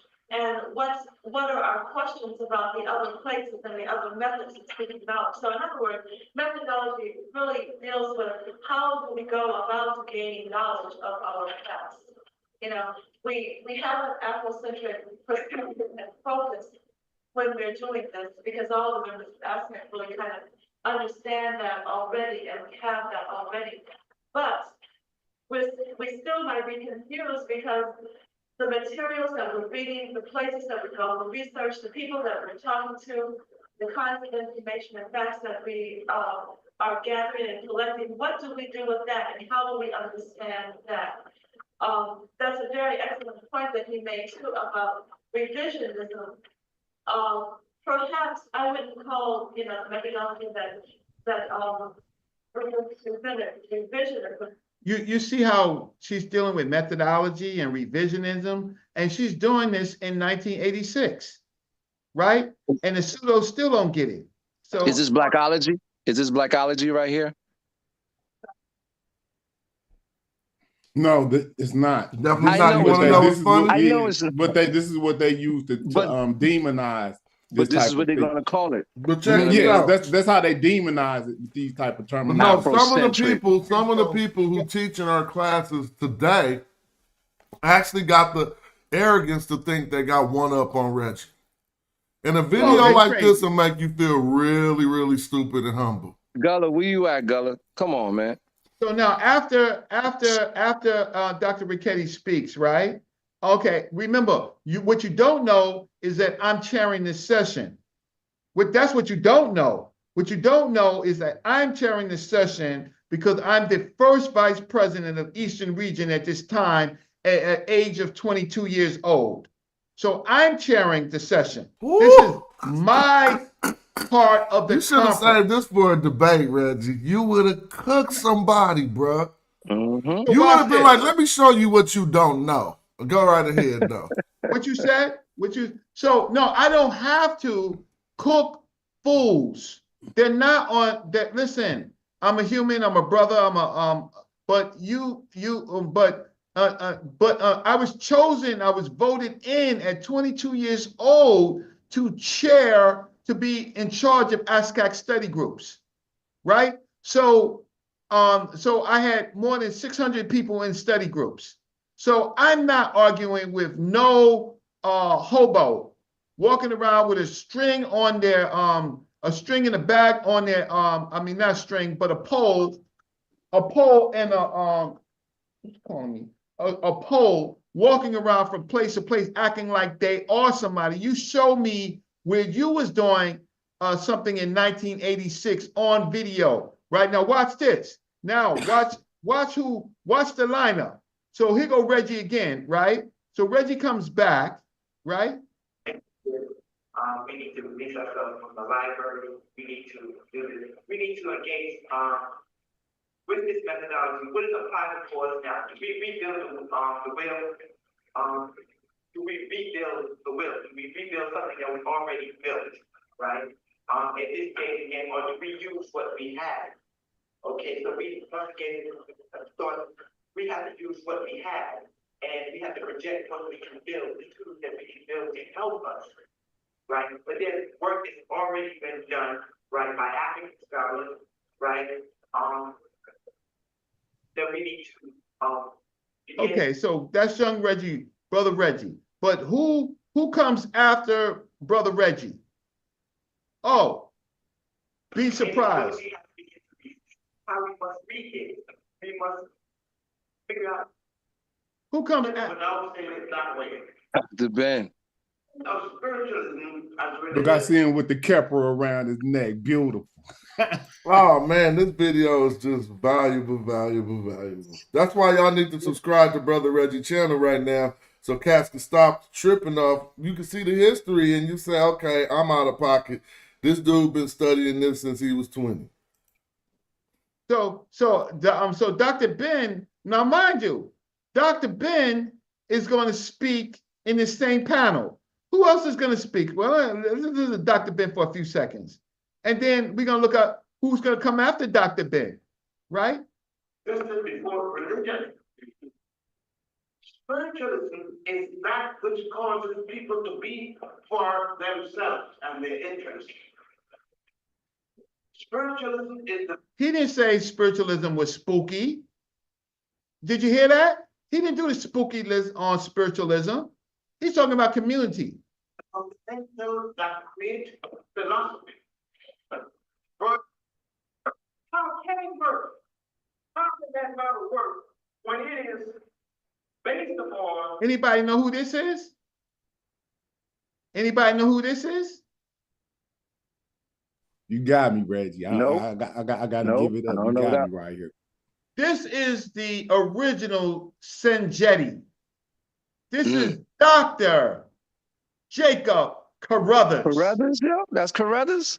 That's Carruthers. He's young in that See, picture. he's so young. You Oh can't- my even gosh. noticed You killing it, Reggie. Keep showing us. This the best show in a minute. Keep going. Jacob Carruthers, yo. Dr. Jacob Carruthers, look at him. But listen, I'm the first vice president. ASCAC's commission was the study groups. We had this conference, right? And this is the lineup of my conference, right? So I don't got no pseudos and no what do you call it? People, fringe people. Established system that is based upon joyless sex. That wrong sex, that is normal sex of its enjoyment. That's something that Dr. Ben Youngman has been preaching ever since I have known him. He's been trying to educate us on that point. How can we accept a model of family that robs sexual intercourse of its enjoyment? That is normal sexual intercourse. So they're talking about the African admixture for purposes. And then and then they're talking about all the way in that period against what we call bisexual and trisexual relationships, right? Intellectual warfare, man. That's Dr. Jacob Carruthers. But check So this who out, else? Reggie. These people today, they have demonized all of this teaching. Absolutely. All of this teaching is demonized as Afrocentric and outdated. They've demonized it to where by people black don't people. Yeah. So we won't even go back and look at them because they're dated. Because they're on some Afrocentric, you're trying to prove that these people were African without any good substantiating evidence. And that's the danger in what these people are doing right now today. And they are Africans themselves. And this is before the hoteps, what they call the hoteps, people who dress up as if they did the work. They know the conscious work. community, the conscious community. Word. Right. So now Dr. Jacob Carruthers, and let's see his final words, and then he's gonna he's dialoguing with someone, and you're gonna find out who he's dialoguing with. So Let's see what Dr. Jacob, let's see his ending. Roswell. So he's naming. So what I'm going to say is that we going back home. We going this summer, that is, we going to Kemet, we going to Aswan, we going to the place in Kemet where there are still some original Kemetic people. We're going to have a good time there, and we're going to have a spiritual time there. We're going to have a resurrected time there. John Clark is going to be there. Ben Yakins is going to be there. Asa Hilliard is going to be there. Orlando Karinga, Lynn, Roswell, Sister Kepler is going to be there. We're going to pull Brother Phil there, aren't we, Brother Phil? Naeem Akbar is going to be there. We all going to be there.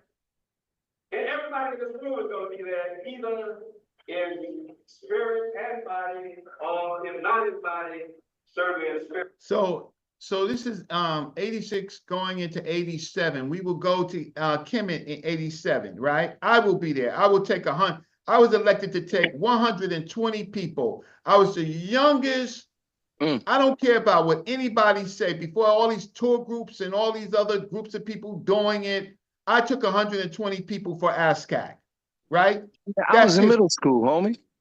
All right. So now, kiss the ground at the great gate.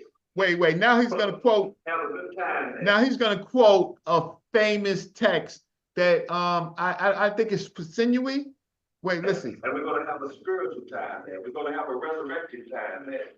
John Clark is going to be there. Ben Yakins is going to be there. Asa Hilliard is going to be there. Orlando Karinga, Lynn, Roswell, Sister Kepler is going to be there. We're going to pull Brother Phil there, aren't we, Brother Phil? Naeem Akbar is going to be there. We all going to be there.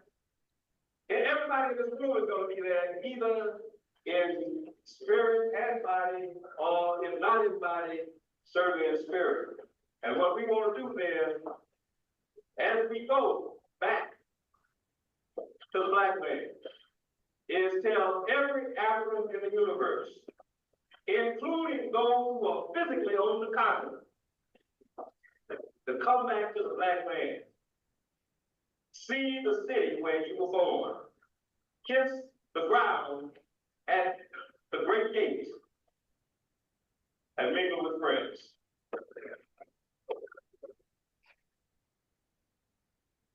Then Dr. Ben comes. Spiritualism is the fundamental that creates philosophy. First, we have. Okay, so what else we got? We tend to think of spiritualism as So then we have a round table, and then the people who's chairing it is me and Dr. Richetti. Me and Dr. Richetti are chairing the round table. Shut your mouths.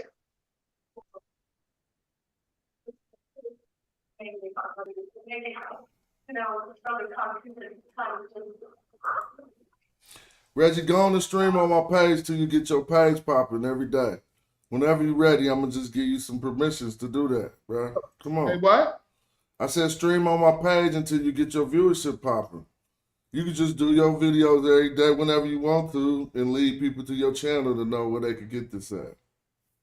Well, I have two ways. So I could stream on. I could stream like right now.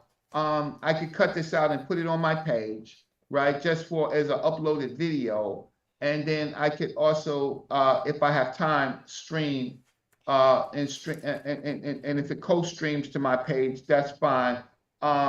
Yeah. So I have options, but I am trying to build my page. So I need all the help, right? So it's difficult. I think it's even more. So nevertheless, these are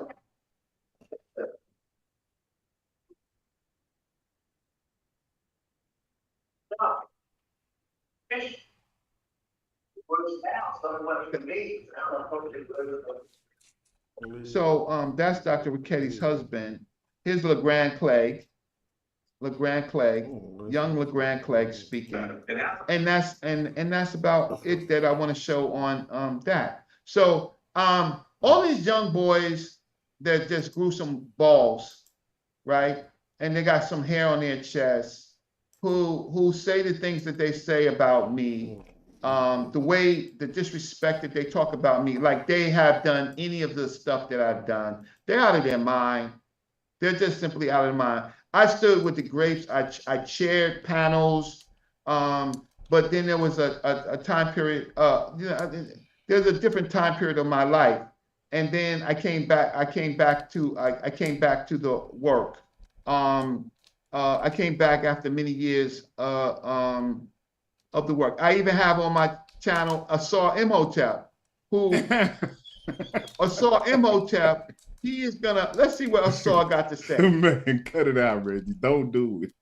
Yeah, I'm gonna Yo, do he it. said I even got it. Hold on, was he on point right here? Is that why you got it? Oh, he was off point. Okay, my bad. No. He's using the Tep Hesep, which is the correct method, right? In the meaning of Kemet. He's using the word Tep Hesep, but is he using it right? No.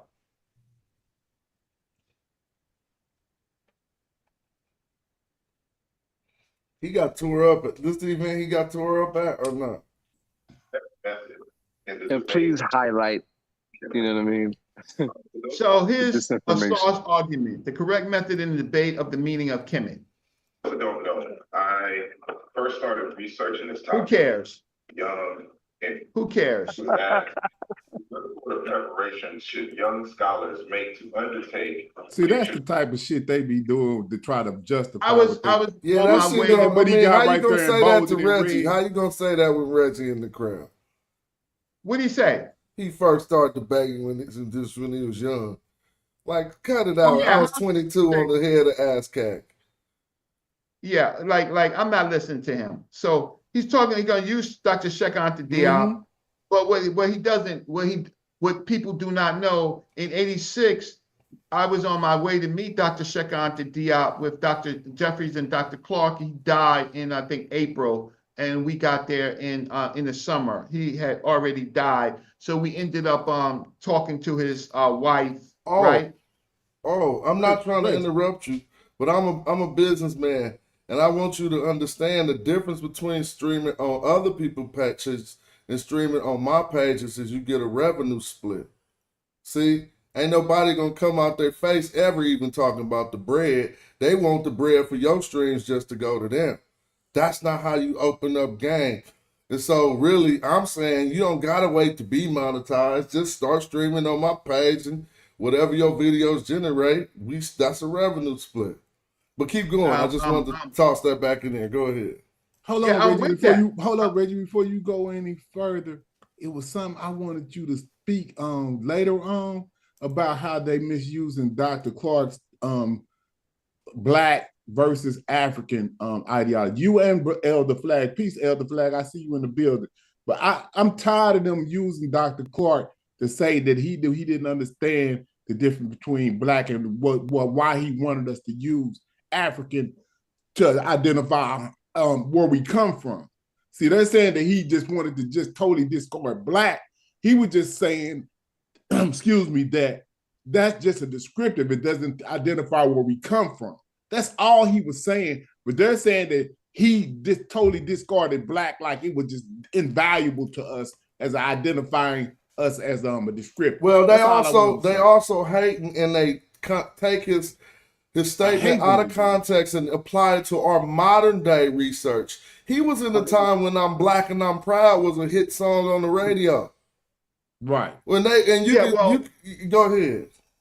No, well, first of all, to talk about Dr. Clark means that were you a student of Dr. Clark at any time? No. Did you know Dr. Clark at any time? No. Right? I happen to have been Dr. John Henry Clark's pallbearer, right? I've shown the photo several times, right?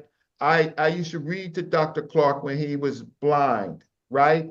Dr. Clark asked me to be his escort when he met Bishop Tutu, right? Dr. Clark always talked about Blackness, right? And not just Africanness, because the problem with Africanness is that African people had stopped understanding the culture of Africa and began to be Blackopians. And so Dr. Clark taught what we call Black historical consciousness, right? The conscious community talks about Black consciousness. No, Black historical consciousness is when Africans began to be invaded and losing their way when they, so he wrote with Butler, the invasion of Egypt, right? The Arab invasion of Egypt, right? Those type of consequences when African people lost their way. He also talked about the Bach Treaty. The Bach Treaty was the period of Africa where the Arabs were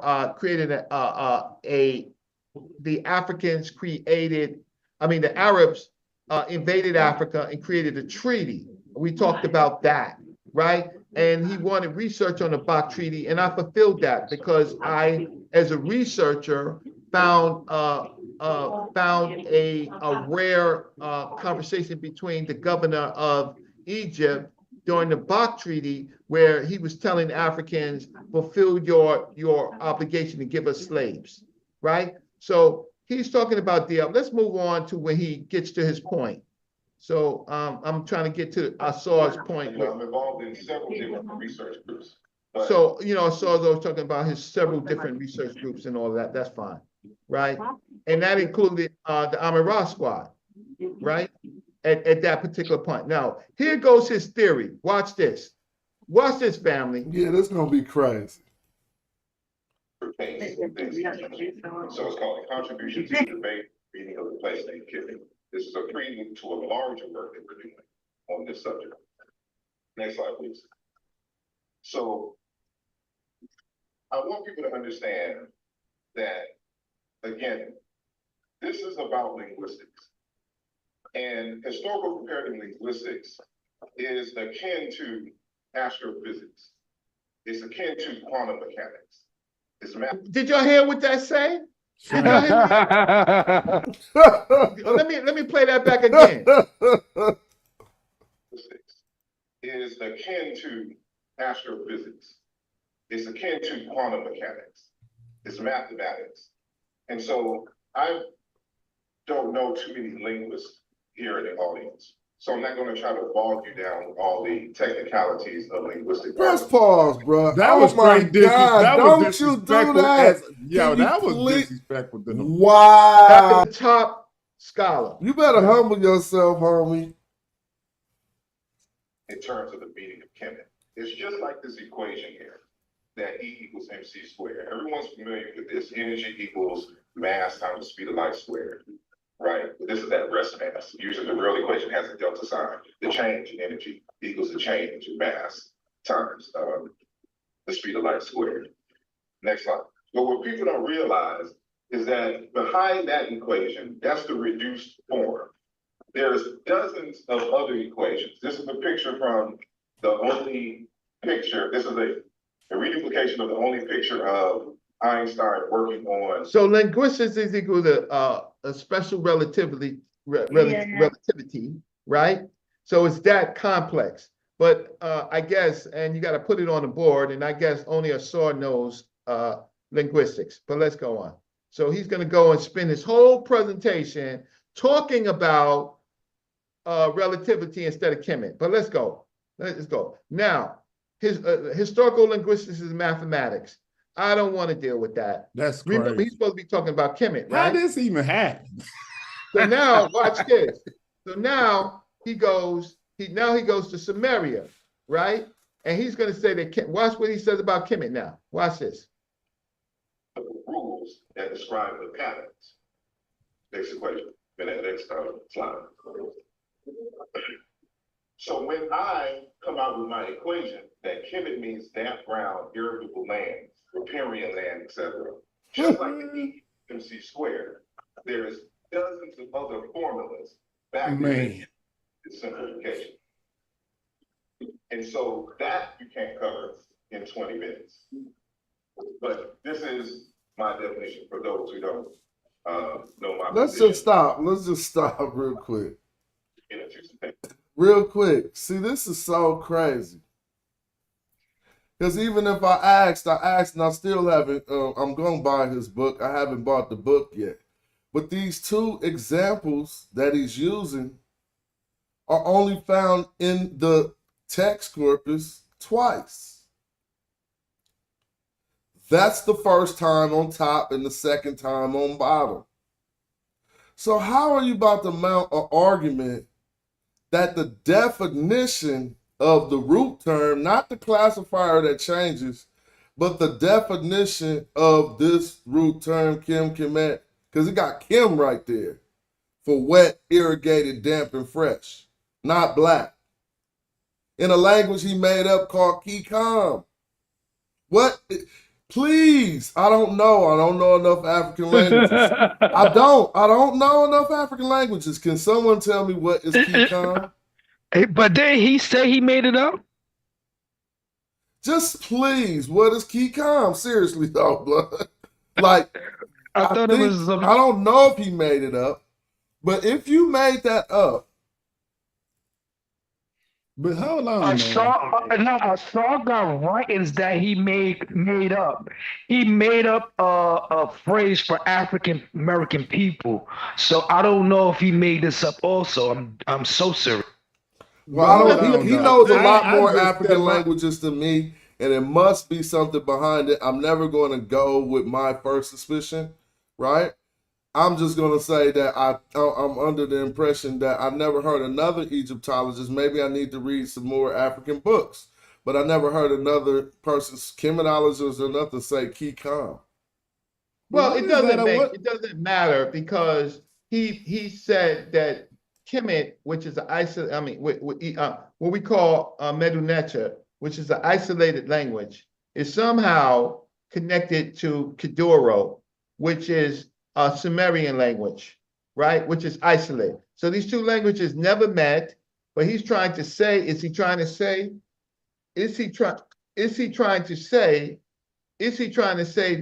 Kemet got its concepts from Sumeria, right? Man, so it's a Sumerian word in an isolated language. It can't be equivalent to Kemet, which is another isolated language, right? So can't do that. So let's just move on, right? So what else is he talking about? So now here's a picture of Sanjetti, right? Dr. Jacob Carruthers and using intellectual warfare. Well, I just showed you where I actually knew the brother, right? Studied the brother's work, right? So let's just move on to his chit chat. So now remember he's supposed to be talking about Kemet at a African conference. So let's see where he does now. So now he went to what? Where did he go? He went to Egypt to MC Square, right? Then he goes to Samaria, and look. No, he went to Chi after that. But in theory, everybody can go to E equals MC Square in any presentation where you about to talk about something. I could be about to talk about cars and go to EMC Square first. This is crazy. So now he goes to Germany. Right? He uses Dr. Jacob Carruthers. Let's see what that you have to protect. There's certain things that you have to do. Next slide.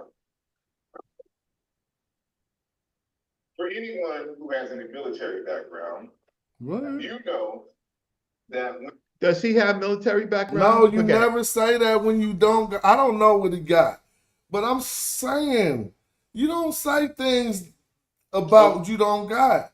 For anyone who has a military background, so I'm gonna try to imagine myself going someplace with a background I don't got and saying, for anybody who has a yeah, you might can say that, okay.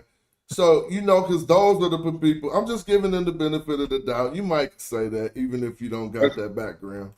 But Smash, it's not just that he went to the military. Look at what period he went to. Nazi Germany. He don't even realize what he's saying. That is telling you how much he doesn't know. Because anybody who knows would never have made that comparison in a black conference. Correct or incorrect? Well, he's trying to talk about the Blitz, right? And I think, what's his analogy about to be? Practice. Well, let's see. Yeah. Let's see. There's certain things that your enemy is going to always attack. So in modern days, for those who don't know what blitzkrieg is, it's just a an all-invasive attack at once. That's where you get the term blitz from in football. So if you know what a blitz is in football, you know what blitzkrieg is. So in modern, times of warfare, they have the Air Force, but they destroy your communications, they destroy your transportation, they destroy your military targets, your supplies. These are the things that you have to protect when you have war. Because that's what they're coming for first. Next slide. In scholarship, the first thing that they're going to attack is your methodology and your bibliography. Without a strong methodology, your conclusion is always going to be false. It's a proper way to do scholarship. Hey, hold on.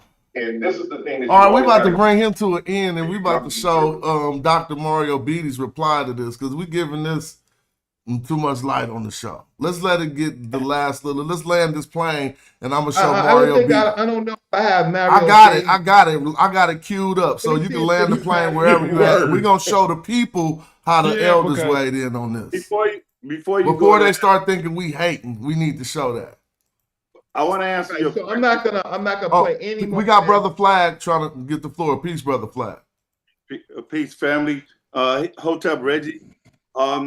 I just wanted to answer your question about the Kikam, and I have his book here, the Aluja, and in the introduction, he says a Bantu language, a subgroup of Central and South African Bantu. The Negro African is the interior to Proto-Bantu, and Proto-Bantu is older than the Chikam, which he says is ancient Kemet. Kikam is part of the Bantu linguistic family. Kikam is a subfamily within Bantu. Oh yeah. So that's where. Yeah, he made all that up. Thank you for putting that out there. So here's the thing. What he did was he went to a proto language in there, right? Which is just hypothesized.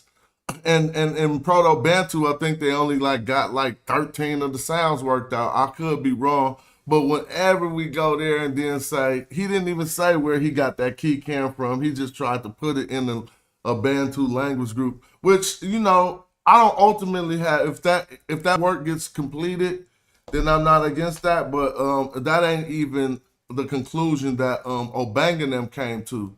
Obanganam didn't take it out of his group and then put it in to another one. They just renamed some of the groups. And that group got reclassified as Negro Egyptian.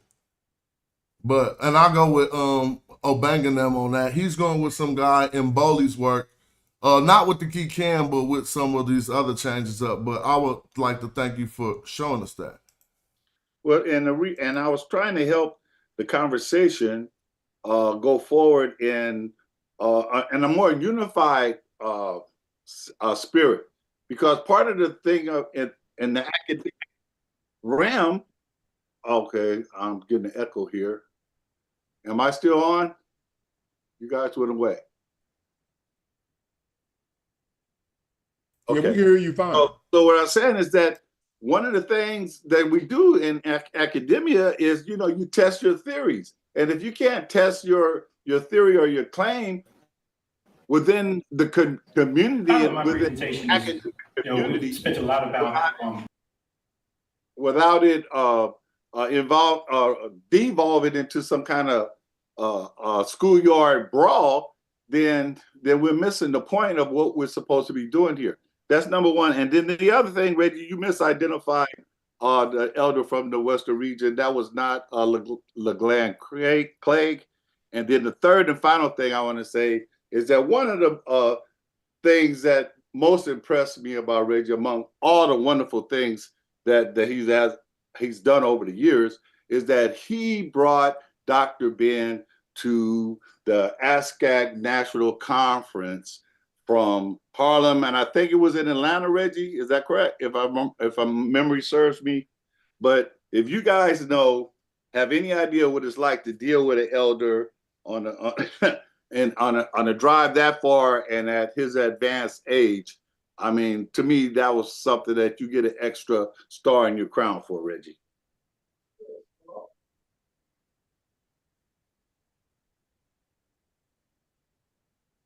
Yeah, I think Reggie might have stepped away. Okay. And I was at this conference when Asar brought his presentation in, and I don't think Mario actually addressed the particulars. I think we kind of got sidetracked and took offense to the fact that this young whippersnapper was coming in without any, he should have did some preliminary work with the people that were gathered there, because we got the impression that he was attacking Dr. Obanga and Sheikh Abdul. So I don't think we heard a lot of really what he was trying to say. No, y'all got the impression correctly. They hold those people in respect, but they twist some of the words they said about building on their work to say that you need to come out and say that we were wrong. His right-hand man, I got Wu Jahu right now. I will play him saying that Diop was wrong. I will play the video. And so, like, again, it don't take us to the level, like you said, of no juvenile behavior or you know, slanderous thoughts, but actually when somebody really got an ideology that they promulgate and they pushing forward that's not useful for the people, it needs to be addressed in some regard.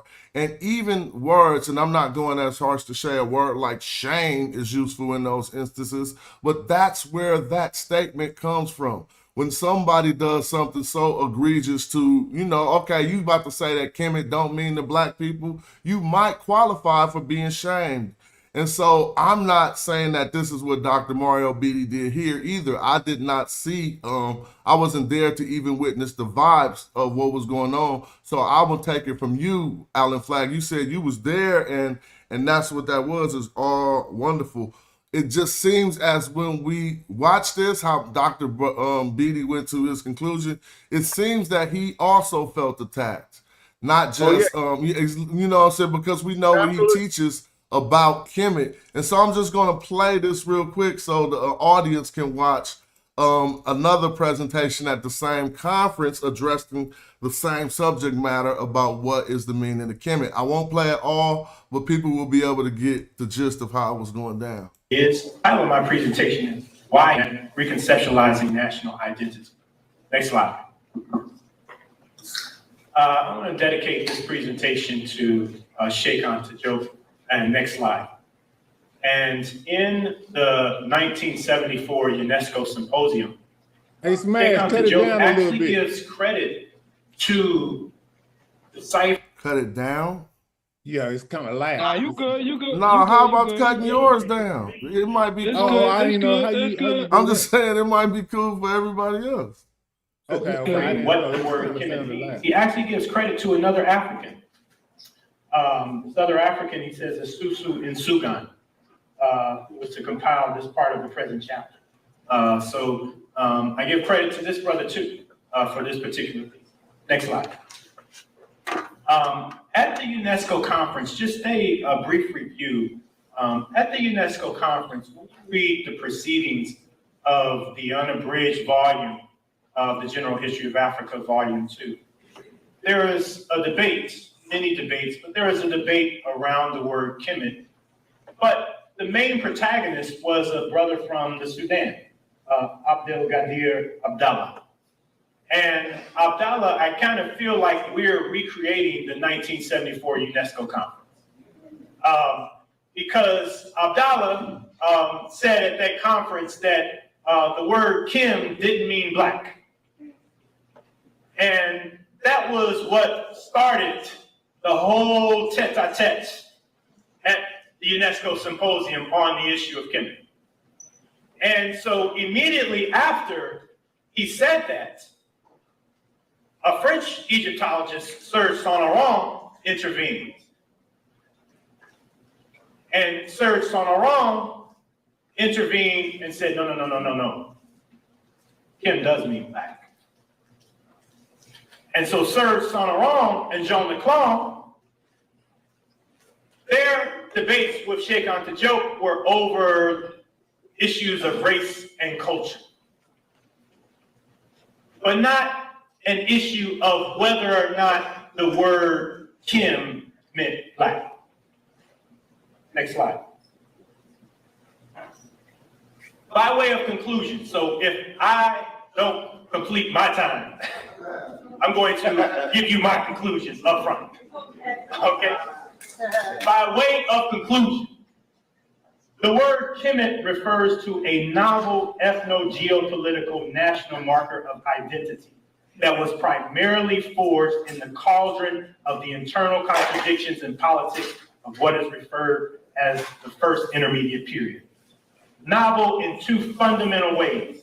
One, the innovation of a unitary concept of a nation, and two, the political need to more rigidly distinguish themselves as a nation of people, which is clearly shown in a new hyper-discourse around borders, Tosh, internally and externally, initially and principally directed against the people from Western Asia in the first intermediate period. Next slide.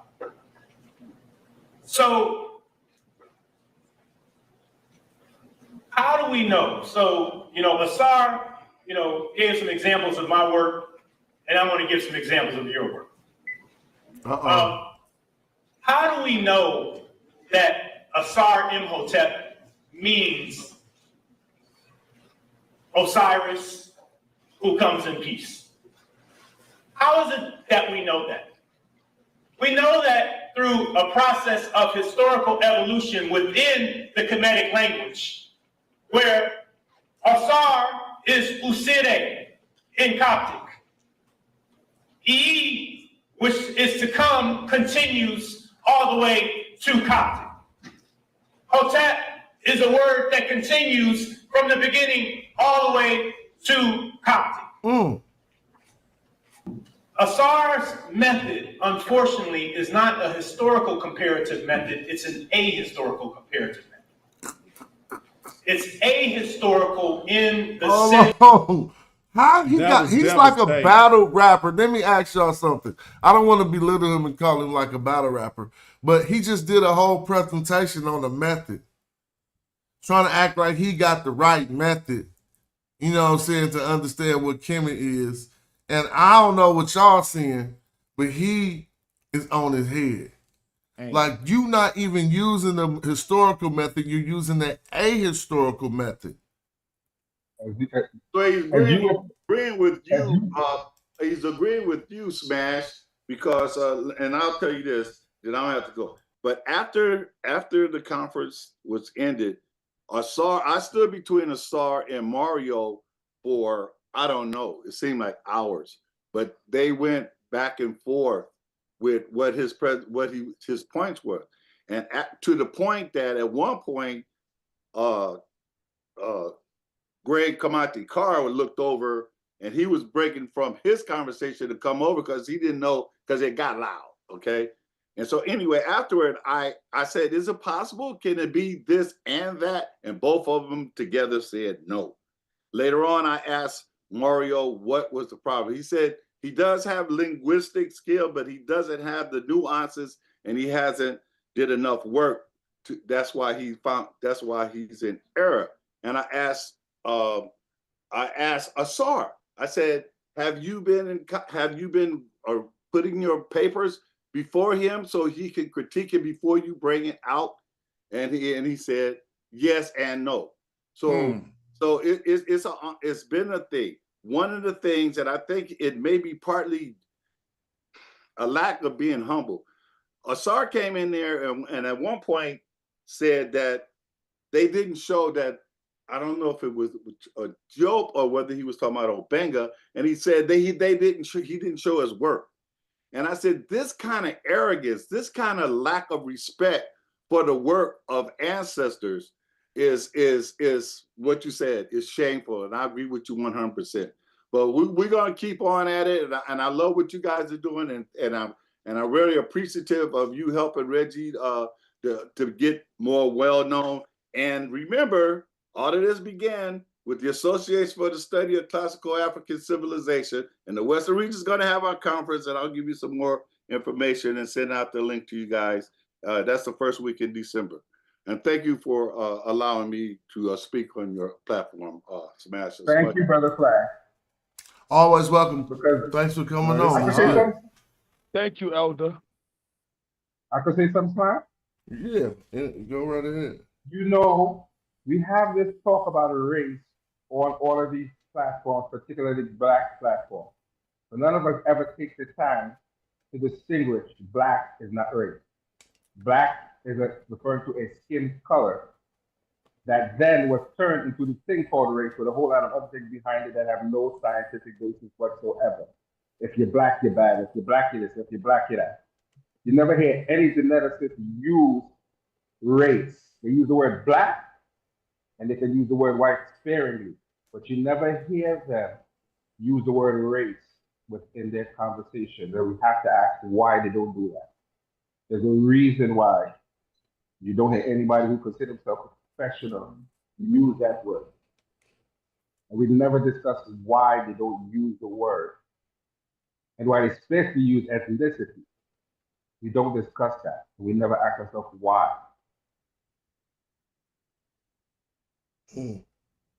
Well, from what I heard from the conference, that was outstanding what Mario Beatty did.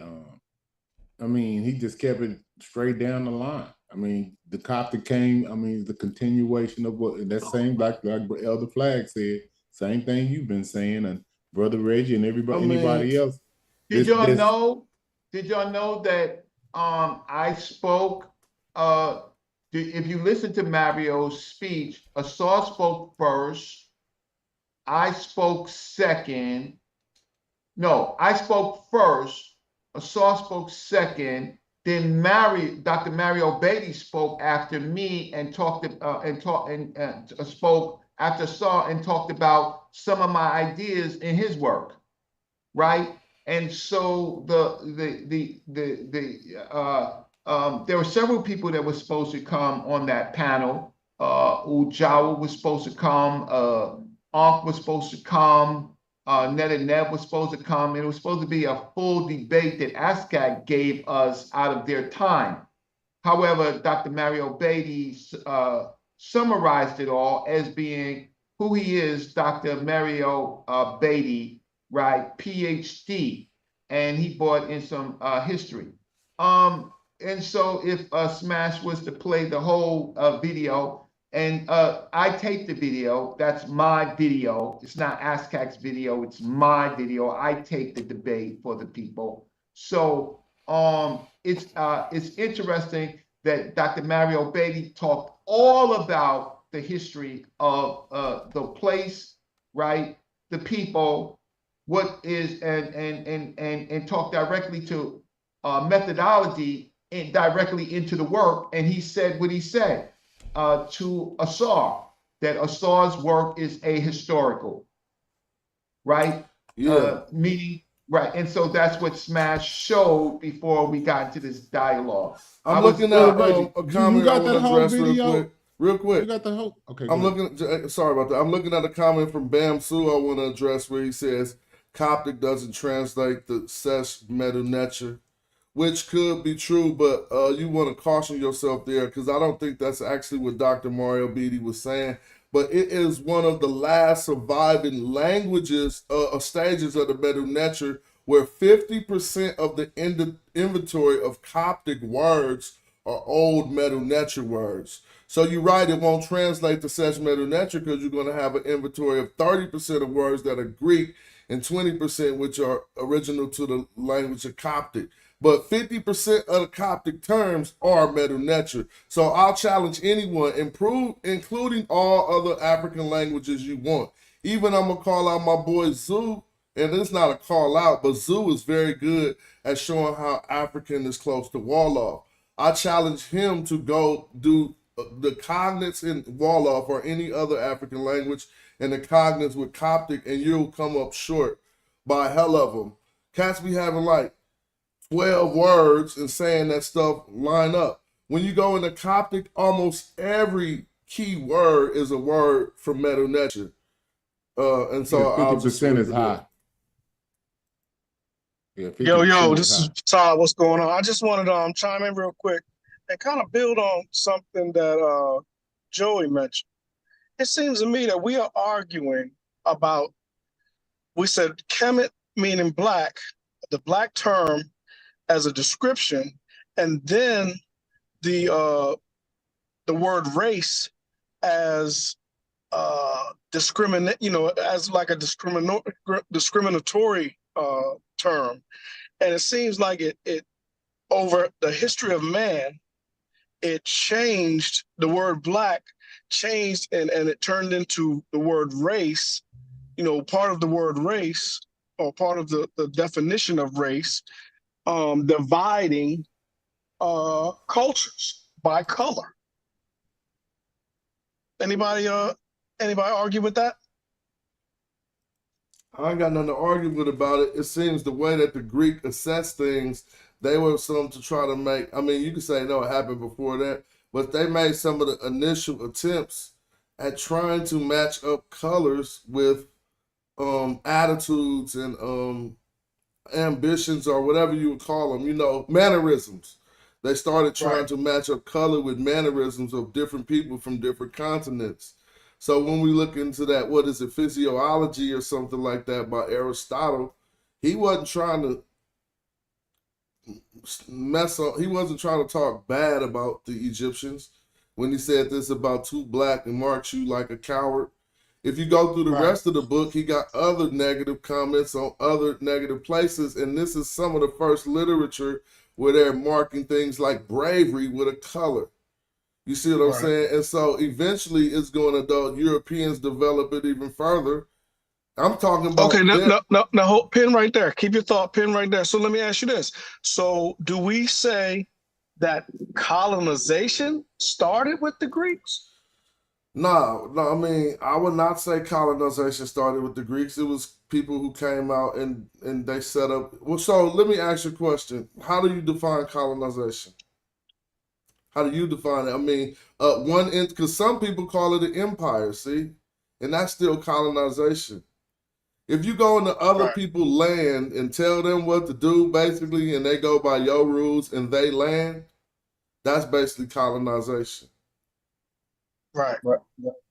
So I guess the reason why I pull that up is there are certain people that, define that race, I guess, timeline on colonization, because you're thinking about a colonial mind.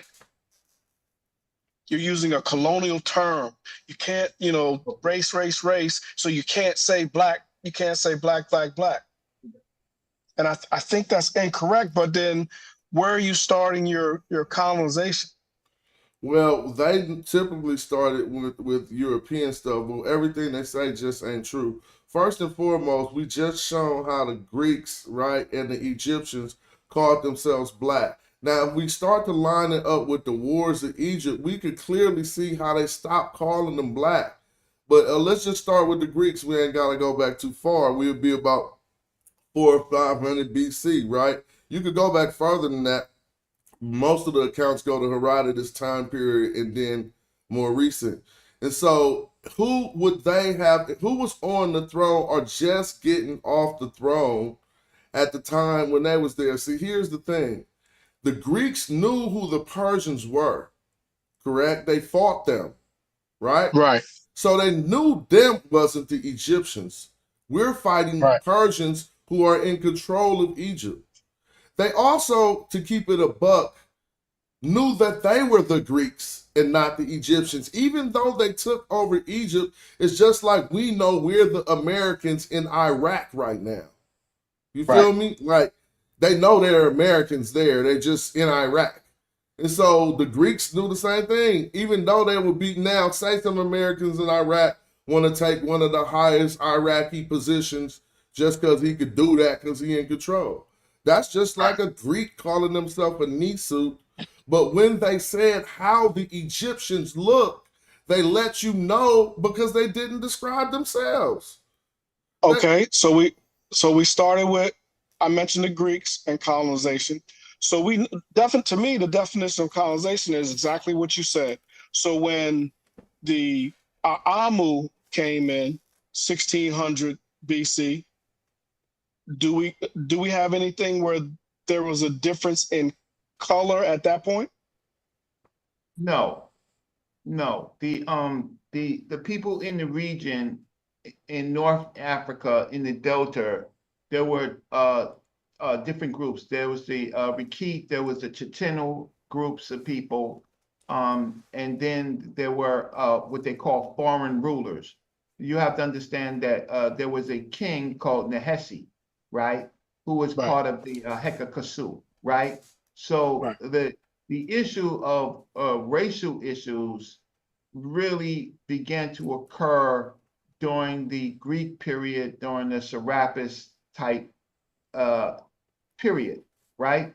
And so this Serapis type of colonization had the groups of people worship a figure called Serapis, who they painted as white, right? And that became problematic because they built their temples alongside of the indigenous temples, and then later they stopped funding the indigenous temples and funding their Serapis temples. It became more racialized at that particular period, right? Because you have the figure of Serapis, and then there are certainly after that the later periods. After the Egypt, the so-called Greek period, you have the Roman period. Still wasn't as racialized because the Romans were concerned about their own concepts and deities, right? The biggest problem comes in during the Arab period, right? So Reggie, real quick. So how do we parse out the racial versus the fact that they name themselves with epithets or descriptors of the use of the color that they used called Ken? Well, it becomes tricky